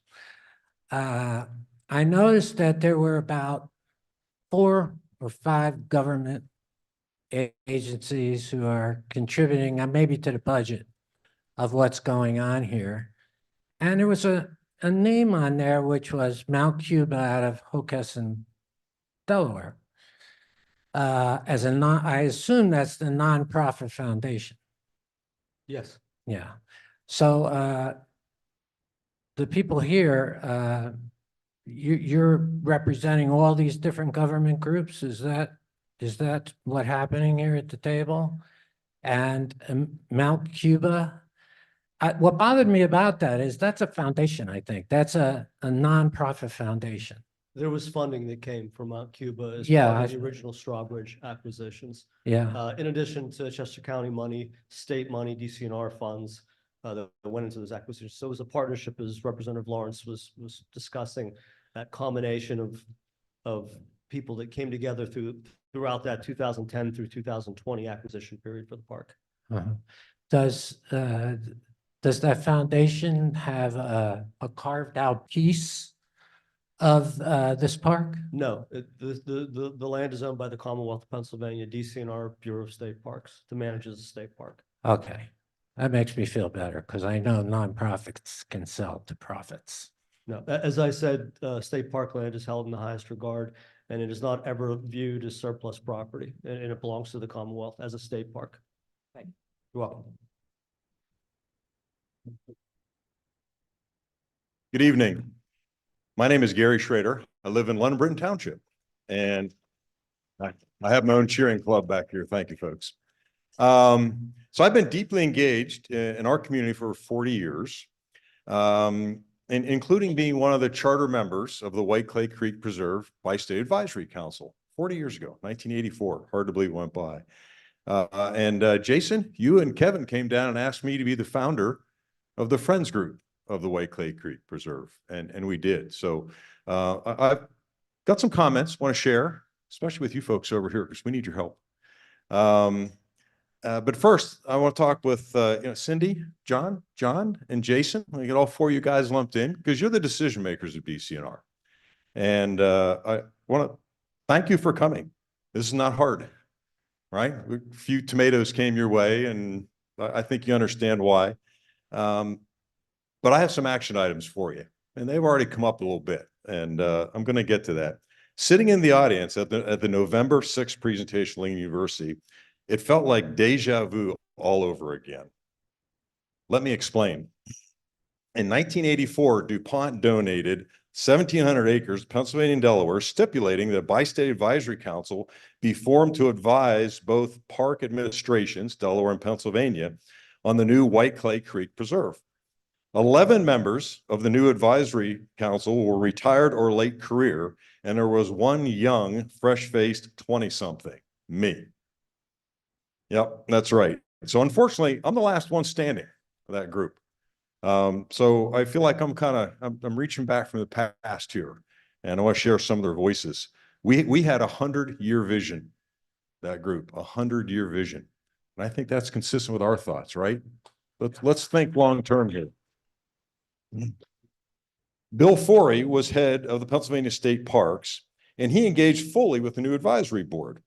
It was this partnership that made the White Clay Creek Preserve the major success it is today. And thank you, John Lawrence, for sharing that earlier. That made me feel good about because we had literally 40 years of meetings, monthly, quarterly, sometimes annually, of working with the folks at DCNR and State Park to make that success. But it didn't come easy. At an early meeting, the Pennsylvania folks brought the head of the architecture group. His name was Ed Deese. He presented a detailed plan for the development of the preserve that looked very similar to your November 6th presentation. It did not go well. The plan received a response from the advisory panel identical to what you're receiving tonight. So, déjà vu. Bill Forey was very accepting of this discussion. He listened, he engaged us. At the next meeting, Ed Deese and his plan were nowhere to be seen. He was replaced by Greg Shrum, a wildlife biologist. And from that point forward, with the new mindset of DCNR and parks, and Greg as a biologist, thinking about the environment first, not people, it set the stage for the success that we have now enjoyed for 40 years. And I think that's a reference point we're all using for the Big Elk, right? We have this solid reference point. We have a success. We have a blueprint. We know what this looks like. So let's take advantage of that. Pennsylvania Parks has demonstrated excellent engagement with our Chester County community for 40 years with the white clay. And I've come to know you guys and as professional, smart, dedicated, and caring partners. Some in this community have felt, frankly, bullied by you, by the process that's occurred till now. And that's been described. I'm not going to relitigate that. But that's how we feel. And that pains me personally, because I know that's not who you are. I know that. So we need to make some adjustments. We need to make some changes. I think we're now at an inflection point. Here we are 40 years later, and we've said the same inflection point at Big Elk that we had at White Clay when that architectural plan was presented. So instead of bulldozing your plan forward with what I think is cookie cutter thinking, I think we need to form a new advisory group made up of talented community people. We've had a lot of them up at the microphone tonight who work with you in the planning process. That's the key. Work with you in the planning process. Be part of the process and engage. We propose that Elk Township, Franklin Township, Chester County Commissioners, and our local state representatives, Representative John, and our 2 senators each appoint 1 member to an advisory group. We can call it by various names. I'm not concerned about the names. To you, our elected officials, thank you for being here. This is awesome. This is great. Thank you.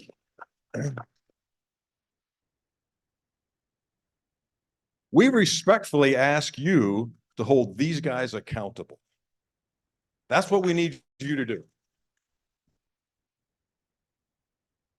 When we do this well, because I know these folks, I know they're willing to work with us. We've been doing it for 40 years. Let's do that. Let's follow that blueprint and working together, not at odds against each other, which is certainly what's happened recently. So let's get off this train that we're on here and figure out how we're going to work together and make it work. We have a once in a lifetime opportunity to create a park that embraces unique open space available on the Strawbridge property. A new park that maintains open space, nurtures native species, creates meadows and forests, embraces the quiet creek, marvels at the mist on the creek at sunrise, sees the bald eagles in flight, and celebrates the wonder of a child experiencing nature. And yes, maintains the soul of the land and the soul of this community.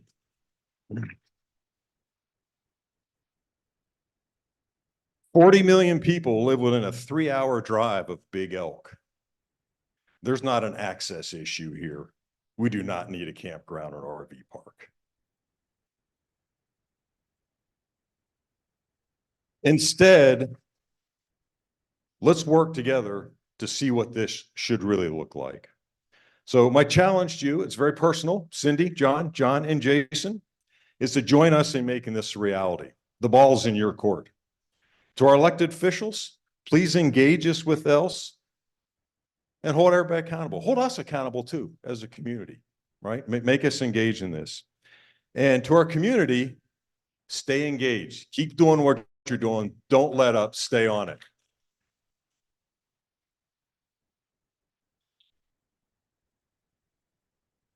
So thank you very much. That was well said. And I guess I'll just pose the question now to DCNR. Would you support a task force that is made up by folks that at each level of the representation to help you guide what happens in a big Elk Creek State Park? Yeah, we'd be happy to do that. We've heard a lot of good concept, a lot of good knowledge here. I think that'd be a great idea. And I think, I work with some elected officials to figure out, we have a time frame here, so we have to make some adjustments there to get the input Now- that we need. So will you be willing to work with the task force in your planning process? Yep, absolutely. Just a comment. I mean, trust is important. And I think part of that trust is to acknowledge, forget the time frame. I mean, we really need to reevaluate, meet with the task force, and then work your time frame from the conversation with the task force. Because if you go in with the idea we have a plan and the plan is March, we have to have it all decided. That's not really respecting the advisory group. So I mean, I think this, if you can commit to this and agree to really work with the task force and develop the plan from there, I think you're going to turn all these folks into advocates in terms of working with you to make sure that we have the best way forward. But on the other hand, if you take the idea that, no, I have this March date and this is in the concrete, you're not going to build that trust. And I think you really need that. Yeah, we can certainly adjust the timeline. We have And to- just to remind you, the park's not going anywhere. Right. We have a budget we have to pay attention to. It's just like our representatives that have a 5,000 page budget and don't read any of it and has to pass. It's the same exact thing. Yeah. Senator committed, agreed to help me with the budget issues that may. Well, we're not really.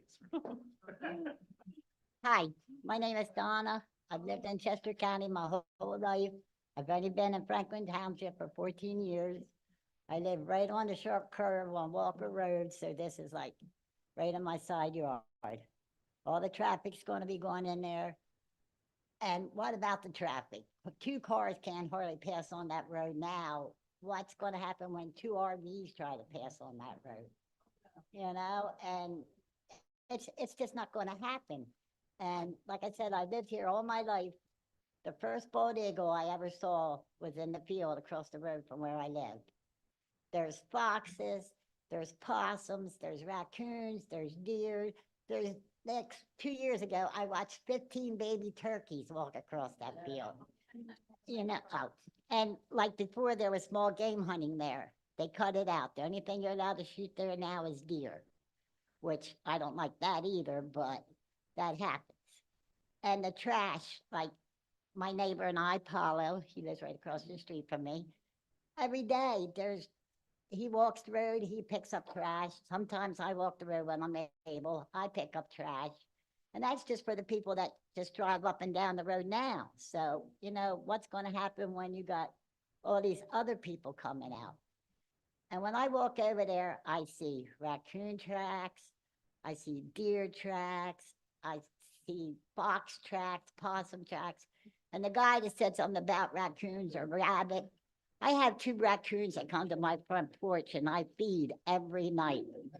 I have 2 possums, Petey and Pete, come to my front porch and I feed every night. And they stand there and I talk to them with a flashlight on them and they just stand there and eat food. So if these people come in from over there, where are my friends going to go? And like I said, I see all of these tracks over there, and what I don't want to see is the increase of human footprints in that land. So that's all I have to say. Thank you. Thank you.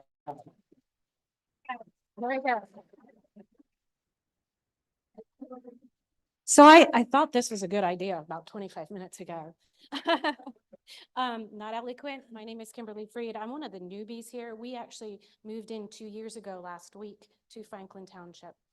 However, My ancestors were actually came through and were granted land in West Grove in 1727 from William Penn, and another 200 acres from William Penn in 1728. Our relatives are buried at the New London and Old Kennett Square Meeting House. That old oak tree that's over 200 years is gone. The storm, our heart was broken. We went up before Christmas.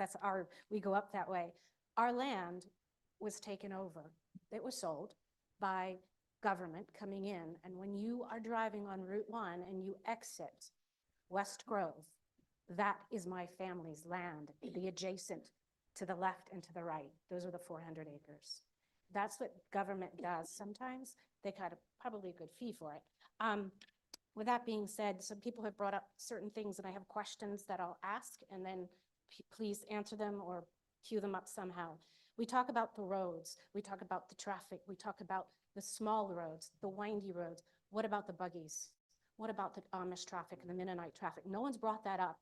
And with influx of traffic, they are not aware of what it takes, the sight lines going up a crest of the hill. I was almost front-ended the other day because somebody was going from New York going real fast.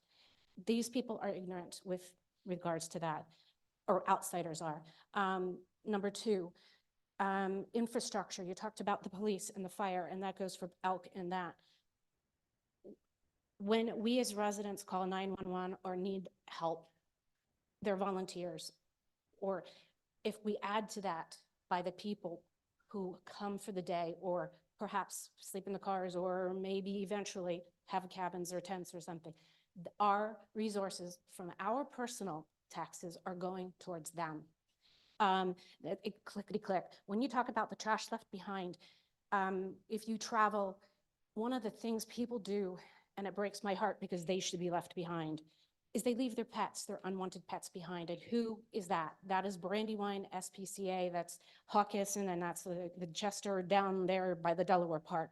Those animals wind up there or fostered or something. Township, the state and county taxes we pay, where the funds coming from? Are we gonna have to pay extra for this project? Coming like a raise of 5% or 0.5 or 0.5% later on down the line. Consumer Advisory Board, really good idea.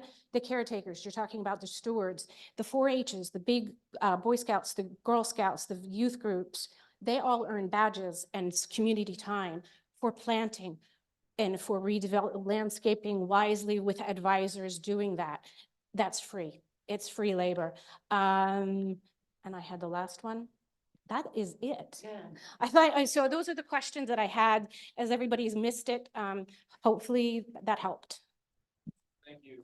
And let me just ask that one of the questions that came in kind of dovetails with what you were saying is there's going to be some infrastructure pressure if you are going to do some expansion and you're going to invite tourists to come to this area.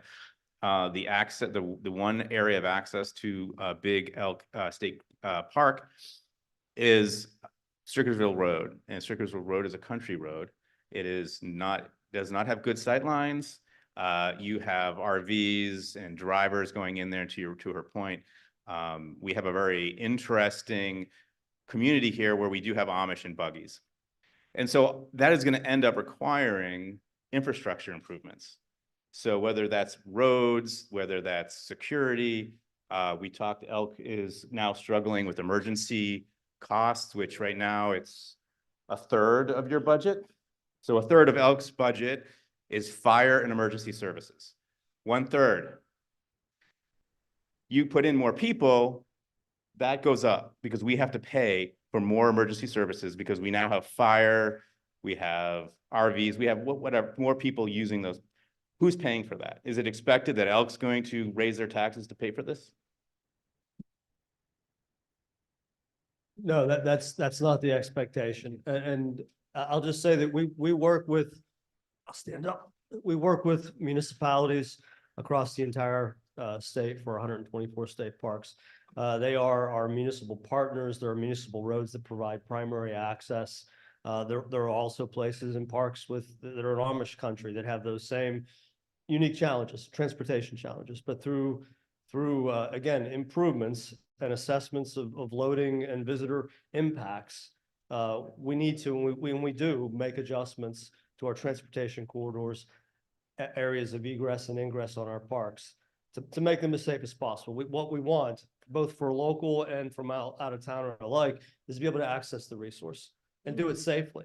And transportation into the park is critical. What you're talking about is stuff in the park. We're talking about the roads getting. No, and I'm saying that we have township roads through many of our state parks as primary access, as well as state roads. Oh, I'm sorry. So, and we work with PennDOT and our municipal officials specifically on those roads that border as well as transgress the park. So again, there isn't the expectation that the township assume the burden for the resources of the park or additional visitation. You want to say something? I want to add something about the Amish Mennonite community. They're big users of our state parks across the system. They, Sundays that we see them a lot in the parks. We see them on the trails. One of the trails I use in Cumberland Valley, I've seen a buggy with 7 bikes on a back rack in the back. So they're recreating part of the public that we do serve. On the public safety aspect, our rangers are fully trained law enforcement officers. And in the rural communities, they're often available first. We make them available. They're known. Our rangers get called in to assist outside the parks, and they're fully trained officers of law. So in the rural communities, sometimes they're the closest law enforcement, and we have a great relationship across the system where we have rangers. We have rangers at this park. So I will say that those DCNR rangers that have full law enforcement authority aren't just responding for law enforcement issues outside the boundaries of the park. They are called to render assistance for first aid as well. And just because they may be the immediate first responder available. I just want to point out this recent event, Pima had a call up an incident, with the flooding and wind across the Commonwealth. And we're one of the main agencies that are involved in major incident response. A flood a couple of years ago, I don't know, 2 or 3 years ago, major flood. We were called up. It was our staff, opening the roads, chainsaws, helping with, rescues and recoveries. Yeah, I was gonna say, and working directly with the municipalities that were affected.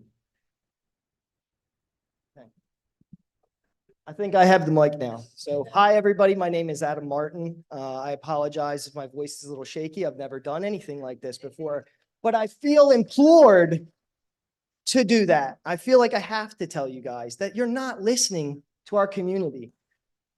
Personally, I have lived and grown up on Strickersville Road my entire life. Like Representative Lawrence, this was my elementary school. This is where I spent the first 6 years of my life. So you're just missing the fact that the community doesn't not only want a campground, we don't want that at all, but you're missing the fact that we don't want infrastructure put on this land. I've hunted. Shane here doesn't know me, but I know you, Shane. I've hunted the Swans property that he just acquired land next to my entire life. That backs up to the first Strawbridge property that you guys purchased. You're just missing the fact that we don't want a welcome center. We don't want bathrooms. We don't want roads. We don't want that. This is our community, and we want it to stay how we have grown up and what we love. You guys don't live here, and you don't understand everything that is going to impact all of these community members. I see landowners here all over the place. There's people here that know me, and there's people that don't. But the people that know me would know and tell. Mr. Schuster could say it. I would never be up here if this wasn't important to this entire community. And as you heard throughout this whole day, people don't want this. And you're missing the fact. We don't want infrastructure. We don't want your welcome center. We don't want you guys to have roads through our park. Maintain the trails and let it be. Do your ecological improvements. I agree with that. That's wonderful. Do your plantings, do the watershed and the riparian. It's beautiful. We hope that you guys make the park better. Don't make it worse for your community that live here. And you're missing that fact. You just solely are. We don't want any of this. Let it stay a preserve and beautiful. do some work, but don't go over the top and build roads and welcome centers. You're missing the part of living in a small community that I've seen change in 33 years immensely. So don't make it even worse. Let it be. Let it stay country, or as country as it can be, because it's not very country anymore. That's all I have to say. Thank you for your time. Thank you, everybody. I hope you guys can represent us and win the battle to not have this nonsense go on.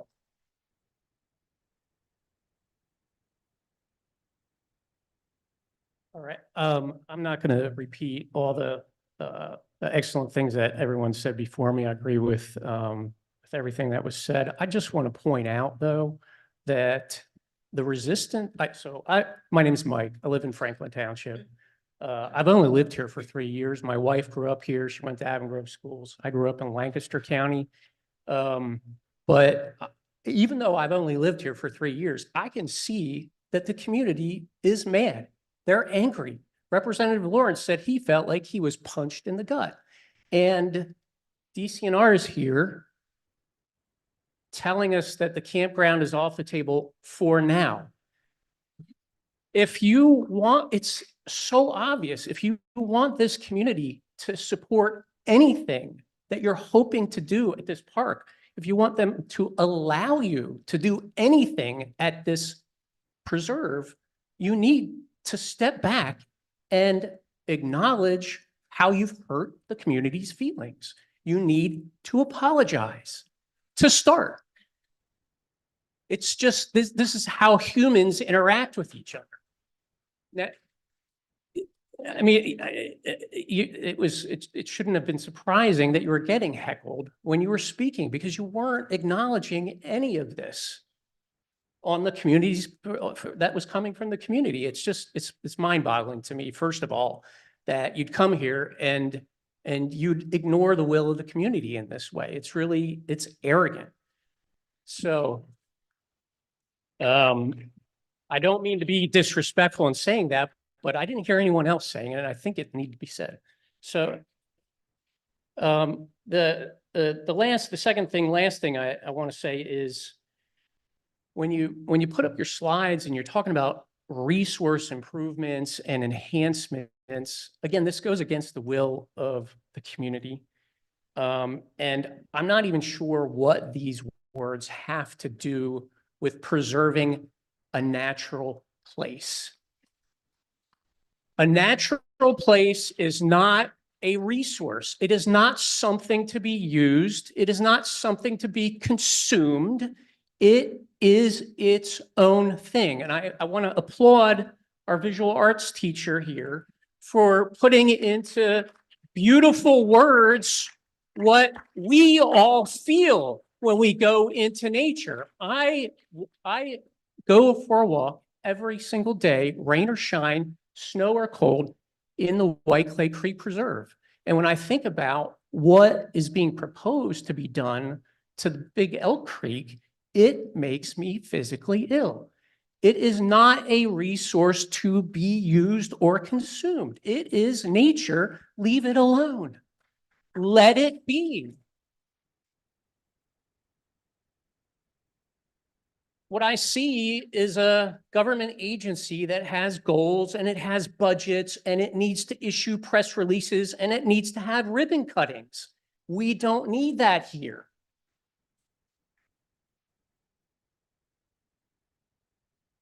Just finally, also, you asked a question earlier. Why do we feel the way we do about being in nature? Was it from the Boy Scouts? I was in the Boy Scouts. No, Boy Scouts did not teach me to love nature. What taught me to love nature was simply going out into the woods by myself, leave the phone in the car. I suggest you guys do that as well, because if you do, it's obvious that you're not doing it. And if you are, you're not doing it enough. If you do that, if you go and spend time alone in nature, you'll understand what everyone in this room is telling you. Thank you.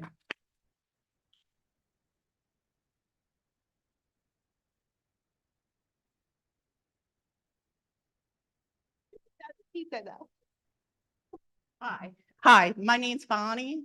I'm in Franklin Township.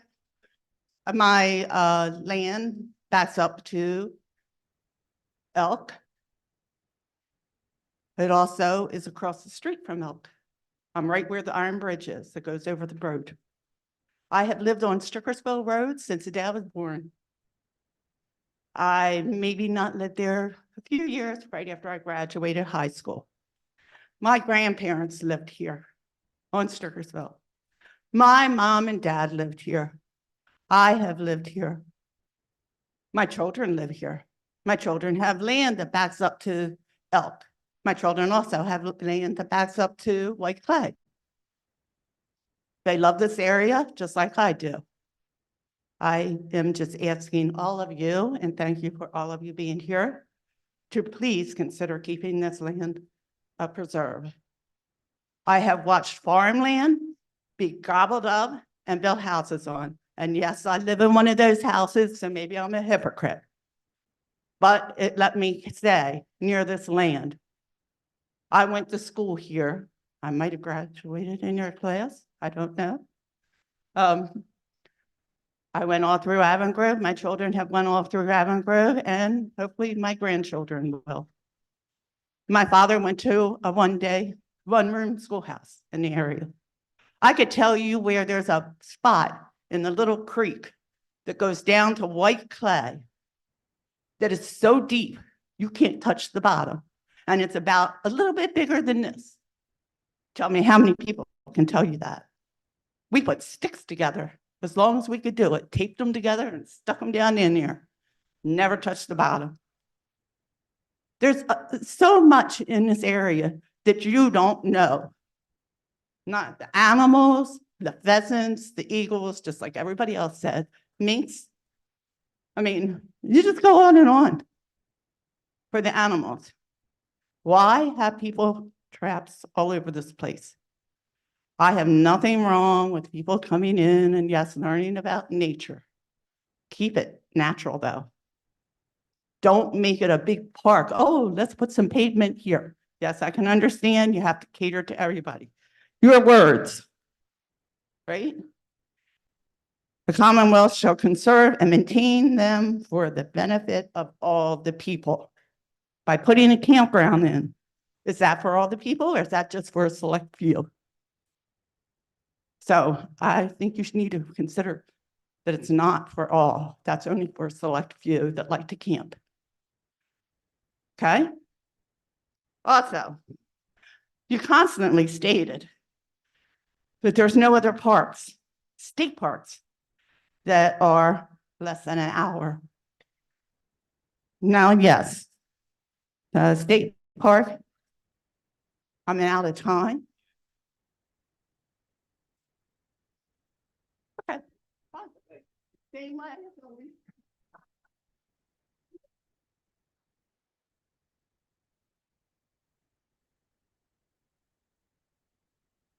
Be locked. Huh? I haven't gotten them answered yet. I'm sorry, the question was, will the parking lots be locked? We have gates and scheduled closures on all of our parks. Don't right now. The park is not improved at this, the park is not improved at this time. Okay. How do you intend to keep the enforcement of people to stay out of the areas where endangered butterflies, owls, orchids, and grasses grow? How do you, better yet, how do you keep the butterflies and the owls and the plants from going into that area that are endangered? What about the future of the outlook plan for the park, 10, 20 years from now? Can you tell us that? What are the plans for the bridges on Strickersville Road? Haven't gotten an answer yet. I actually asked him straight out at Lincoln University. He couldn't tell me.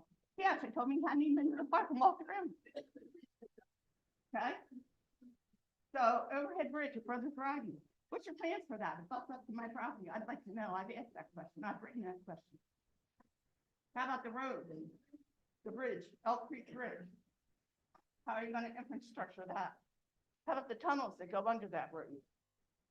There are tunnels that go under the park. Some people don't know that. I do. I walked it. I played all over this land. So, you know, I can tell you where there's, you know, greens growing that people wouldn't even know. Also, your campground here that you had said. You put on your thing that you were only going to put 2 in. Your map has 4. I know you said that's a preliminary. Okay. You also said there's only 15 people allowed in those camps, the great gatherings. Isn't it true that most of the Pennsylvania state parks have up to 30 in each one of those? Right? No? So by the time I counted most things up, we would have 520 people there. If the park's full, which you say we need the campground in this area so bad. So, and I'm going to say too, campground, that is the furthest, is the Hibernian Park. And it's 1.7 minutes away, so it's 1 hour and 7 minutes from here. Okay? Elk State Park, 36 minutes from here. But Park, 33 minutes from here. Have all the maps here. Okay, it's not like I'm just making it up.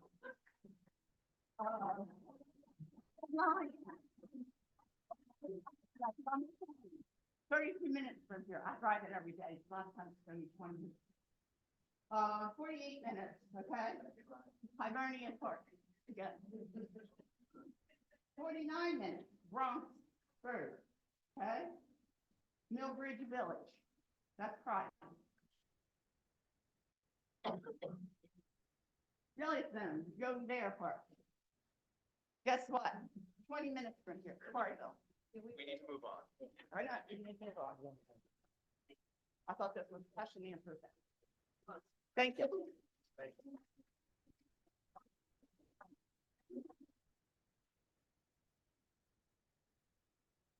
Excuse me, I'm William Worth. And if you know, Strickersville Road goes from 896 to 841. And you know that Strickersville Road crosses Elk Creek with the old mill there. That old mill was my grandfather's mill. And there was a sawmill on the end of it that almost touched the paved road now, but it's torn off. But anyhow, my grandfather owned it, and he was Dr. William T. Worth Thomas. And when you head towards Kimmelville, the second brick house on the left is where my dad was born and raised, 1915. I'm across the street. I was born there. And the White House, that's the first house that's crossing the second brick house on the right, coming towards, that's where I was born in 1940, January 2nd. And that dirt road that's closed off at Strickersville Road with a gate across it right by that second brick house is where Jim Nolan lives. And at the other end, it's closed off at Walker Road. Now, the thing is that my dad went to school up there for 8 years. One teacher, 8 grades. The school was in the basement. The church was above. And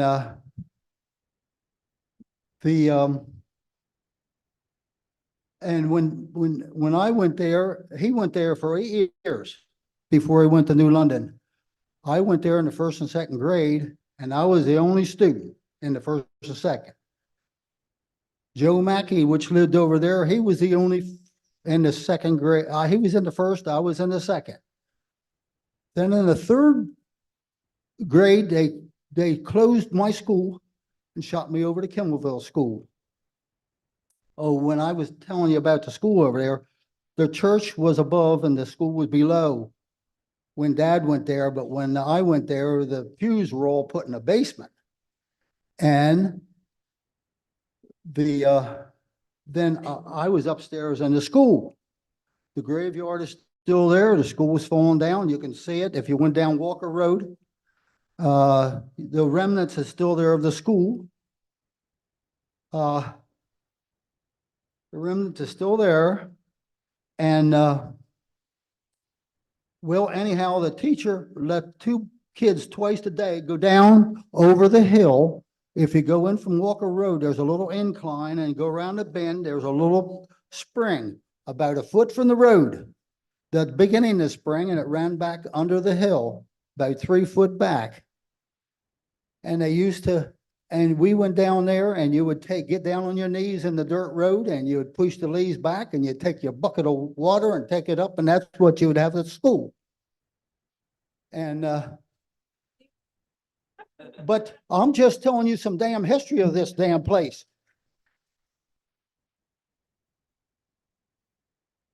And,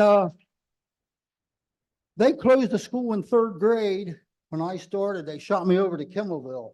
That's when they started changing the school system around. And the first school bus come in about 1948 from Bill Swisher up here at New London.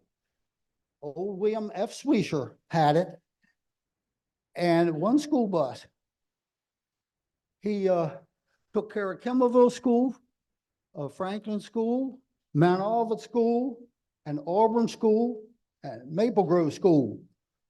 Well, when I went there in the 3rd grade, that's when they started changing the system around. They took a 1st and 2nd away from there. And they made it 3rd, 4th, 1st, 2nd, and 3rd only, because that's where I was in the 3rd. They took away the 1st and 2nd from Franklin School and brought them down there and made them go in the 3rd grade. Then the next year, they shot the 7 of us. There was 4 down there, and me made 5, and then they brought 2 from Franklin down there and made 7. Made 7. Well, anyhow, I have a question. I lived down here, born down there, and then when I got married, I moved across the creek. I was on this side of the creek, the first house on the other side, south side. Then I got married and built a house across the creek in Elk Township at the top on the left. Okay. Well, anyhow, I could keep you here all night. But the idea is, I should have got first in line. But what I'm saying is, I put my first bathroom in a house before I graduated. Okay, the next thing is, I went in business June the 1st, 66. Hey, Uncle Bill, I tell them who you bought your land from. Well, let me just say something. Bill Worth bought 6 acres from William DuPont and built 2 homes. And Mr. DuPont told him it's for preservation. If few of you know, the whole acreage, including Fair Hill, had 1 entrance. Everything else was under and over. So I live on Strickersville, and I'm that little white spot in the middle of that map. Bill and I are. If you go out of our driveway and go left or right, 500 yards, there's underneath. So everything was enclosed for longhorn steer. When he passed away, and Maryland purchased the 5,500 acres, and the rest was George Strawbridge, he made a statement right then and there. This is for horses and preservation, period. So it's a violation of the history that this man knows more about. And when I asked April to visit us to learn about the history, no return phone call, no return email. And I'm sorry, I don't want to be disrespectful, but y'all lost credibility. And when you lose it, you can't get it back. Why should we believe anything you say? Mike, I was born in January 2nd, 40. Now, just my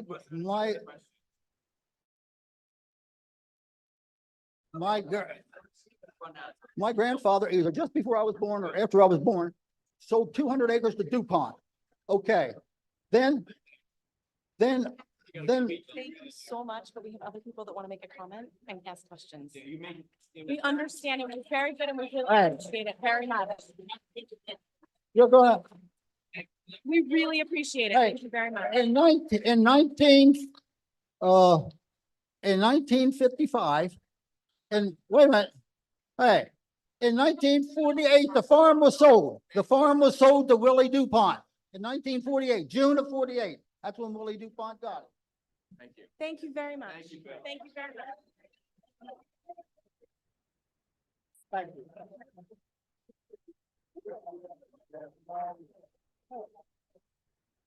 You really don't know a damn thing about this history of these things or nothing. You just don't know nothing.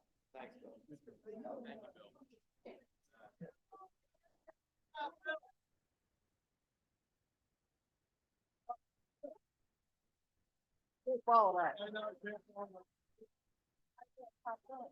I can't top that. So, hello, my name's John Lamplugh, and I live locally. I live right on the White Clay. So I do know all about these environmental issues and the storms that are washing my yard away. So I'm quite understanding of what happens when you preserve ground. But I have a couple questions, and maybe representatives from Maryland and Delaware can answer this, because I don't understand. You have White Clay, Delaware, which has twice the land that Pennsylvania has, even including the new acquisition. Maryland, same thing. Why haven't those states put campgrounds in? I don't have the answers, but that's a question that should be brought up and maybe researched. If they have a problem and they didn't put a campground in, why should we? That's all I have.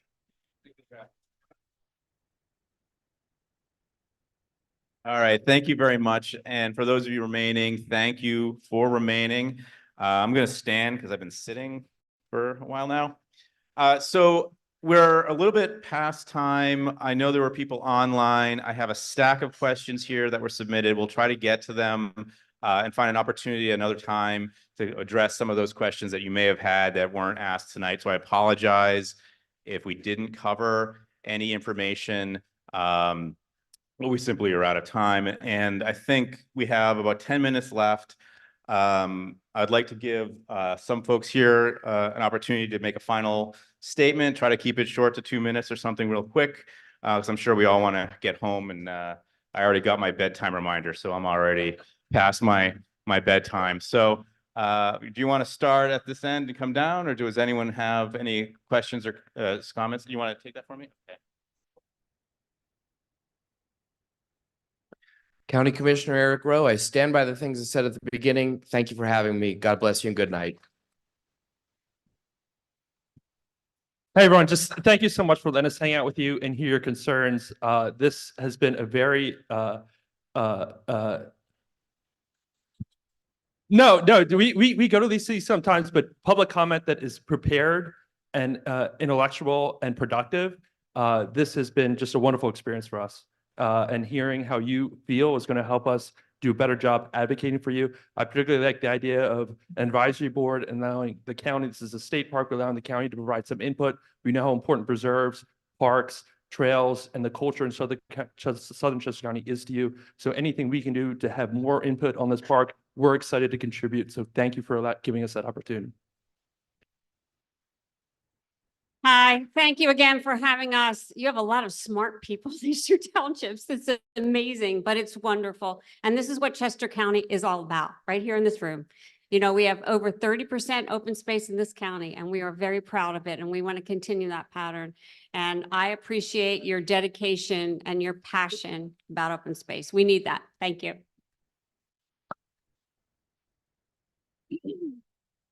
I am blown away by the intelligence and the eloquence and the articulate comments that I've heard tonight.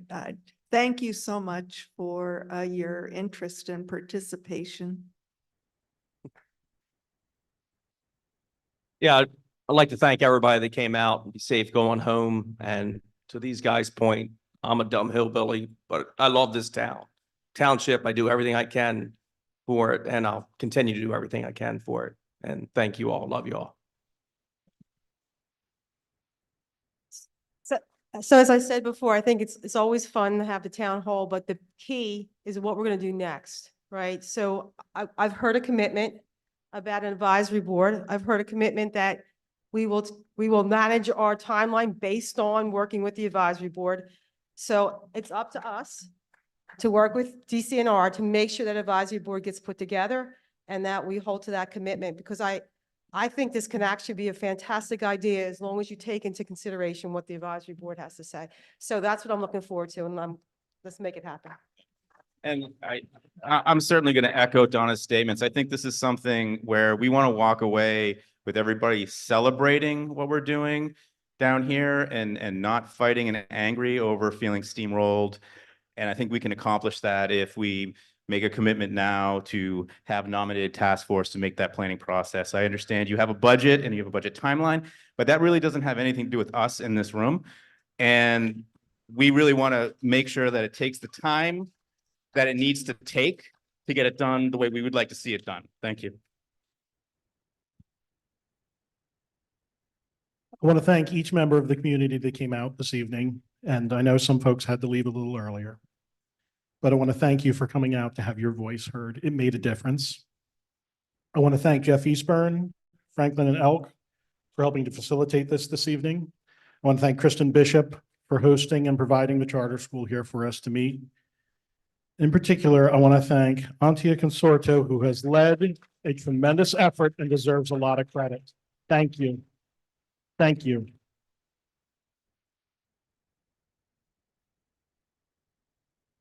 Thanks so much, neighbors. I too am blown away by this community and everything we've heard tonight. And I am really hopeful and excited about the next steps. And this community, you talk about an advisory board, you talked about the 40 years of the White Clay Creek. You've got this model.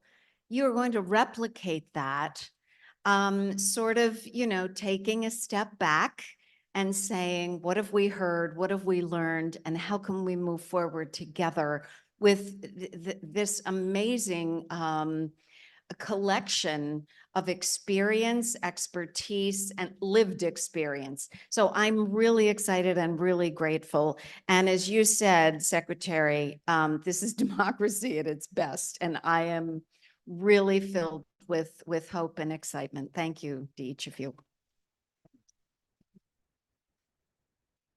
Well, this place emptied out pretty quick, I guess, huh? Well, to everybody that showed up here tonight, I want to thank you for, first of all, for the invite, for the people that got up and spoke. And I know sometimes public speaking can be very difficult, but you showed so much passion. My entire career I spent as a plumber. I don't know anything about biology. I don't know anything really about nature, but you're bringing it to my attention. As an elected official, my job has always been about partnering, about negotiating. And that's what I encourage that we do with DCNR. We have an opportunity here. And I assure you, I'm going to be a part of it, as all of us in this room are going to continue to be a part of it. So thank you for the invite. Two mics are interfering with her. I want to thank everybody for your input. I hope you feel that we're listening. I want to especially thank people whose input was not in the center of the context, those who put popular and unpopular points on the table. I really applaud. I really, there's a lot of wisdom in this room, a lot of knowledge, depth, and history. I hope people seriously think about how to share that. Some of it I think needs to be written and shared that way. Love the concept of looking at this in a broader ecosystem context. This is a very special watershed. Like I said, directly into Maryland, directly Elk Creek, directly into Chesapeake Bay. The ecosystem approach is really appropriate here. Ecosystem approach on land management in terms of pollinators and restoration of the riparian habitat. A lot of the landowners here, some in this room, have large tracts of property. And I'm hoping your engagement here with our resource management professionals will help spawn a movement that someone mentioned Talamy in their comments. So we love Talamy. Our environmental educators use Talamy all the time. To think about this in a context of a conserved landscape. When someone asked who owns this in DCNR, is the story for this? The citizens of Pennsylvania own this. The Constitution of Pennsylvania, the Environmental Rights Amendment, we use all the time. It's the basis on which the Conservation Natural Resource Act that created us was built. So we're in this for the long run, as John Hallis said, and we manage this land for all Pennsylvanians. 13 million of them, half of them are here tonight. We do have to take a long view and we have to serve the entire public. So just keep that in mind. Our mission is 13 million people.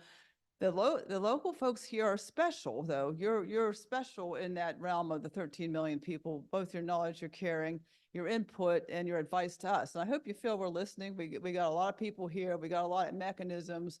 We have heard you. We've gotten everything you've sent our way. We're taking it very seriously. So thank you for that.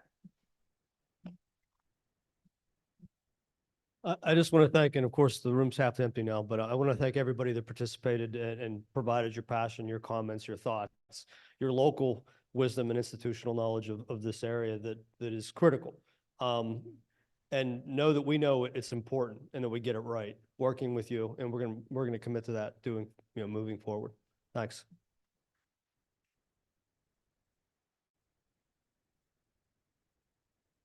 I'm excited that I get to be the last in the table to give the conclusions here, because I did not get a chance to introduce myself at the start of the night. And so my name is Rob Campion. I'm the Assistant Park Manager of Ridley Creek State Park Complex. I report on site to the office at White Clay Creek Preserve, as well as the new staff that has begun reporting down here to help with some of the resource management improvements that have started and are continuing to come with this master plan process. And so thematically, I love that even though we are all saying goodbye tonight, I'm also saying hello to you in terms of I am at the office. Our office is open.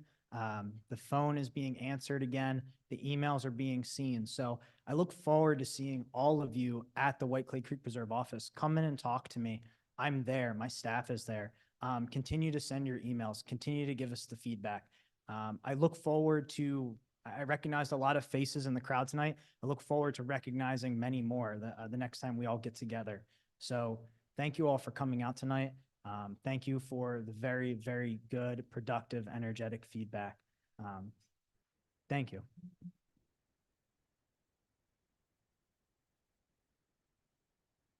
Thank you, everybody. Good night. Thank you.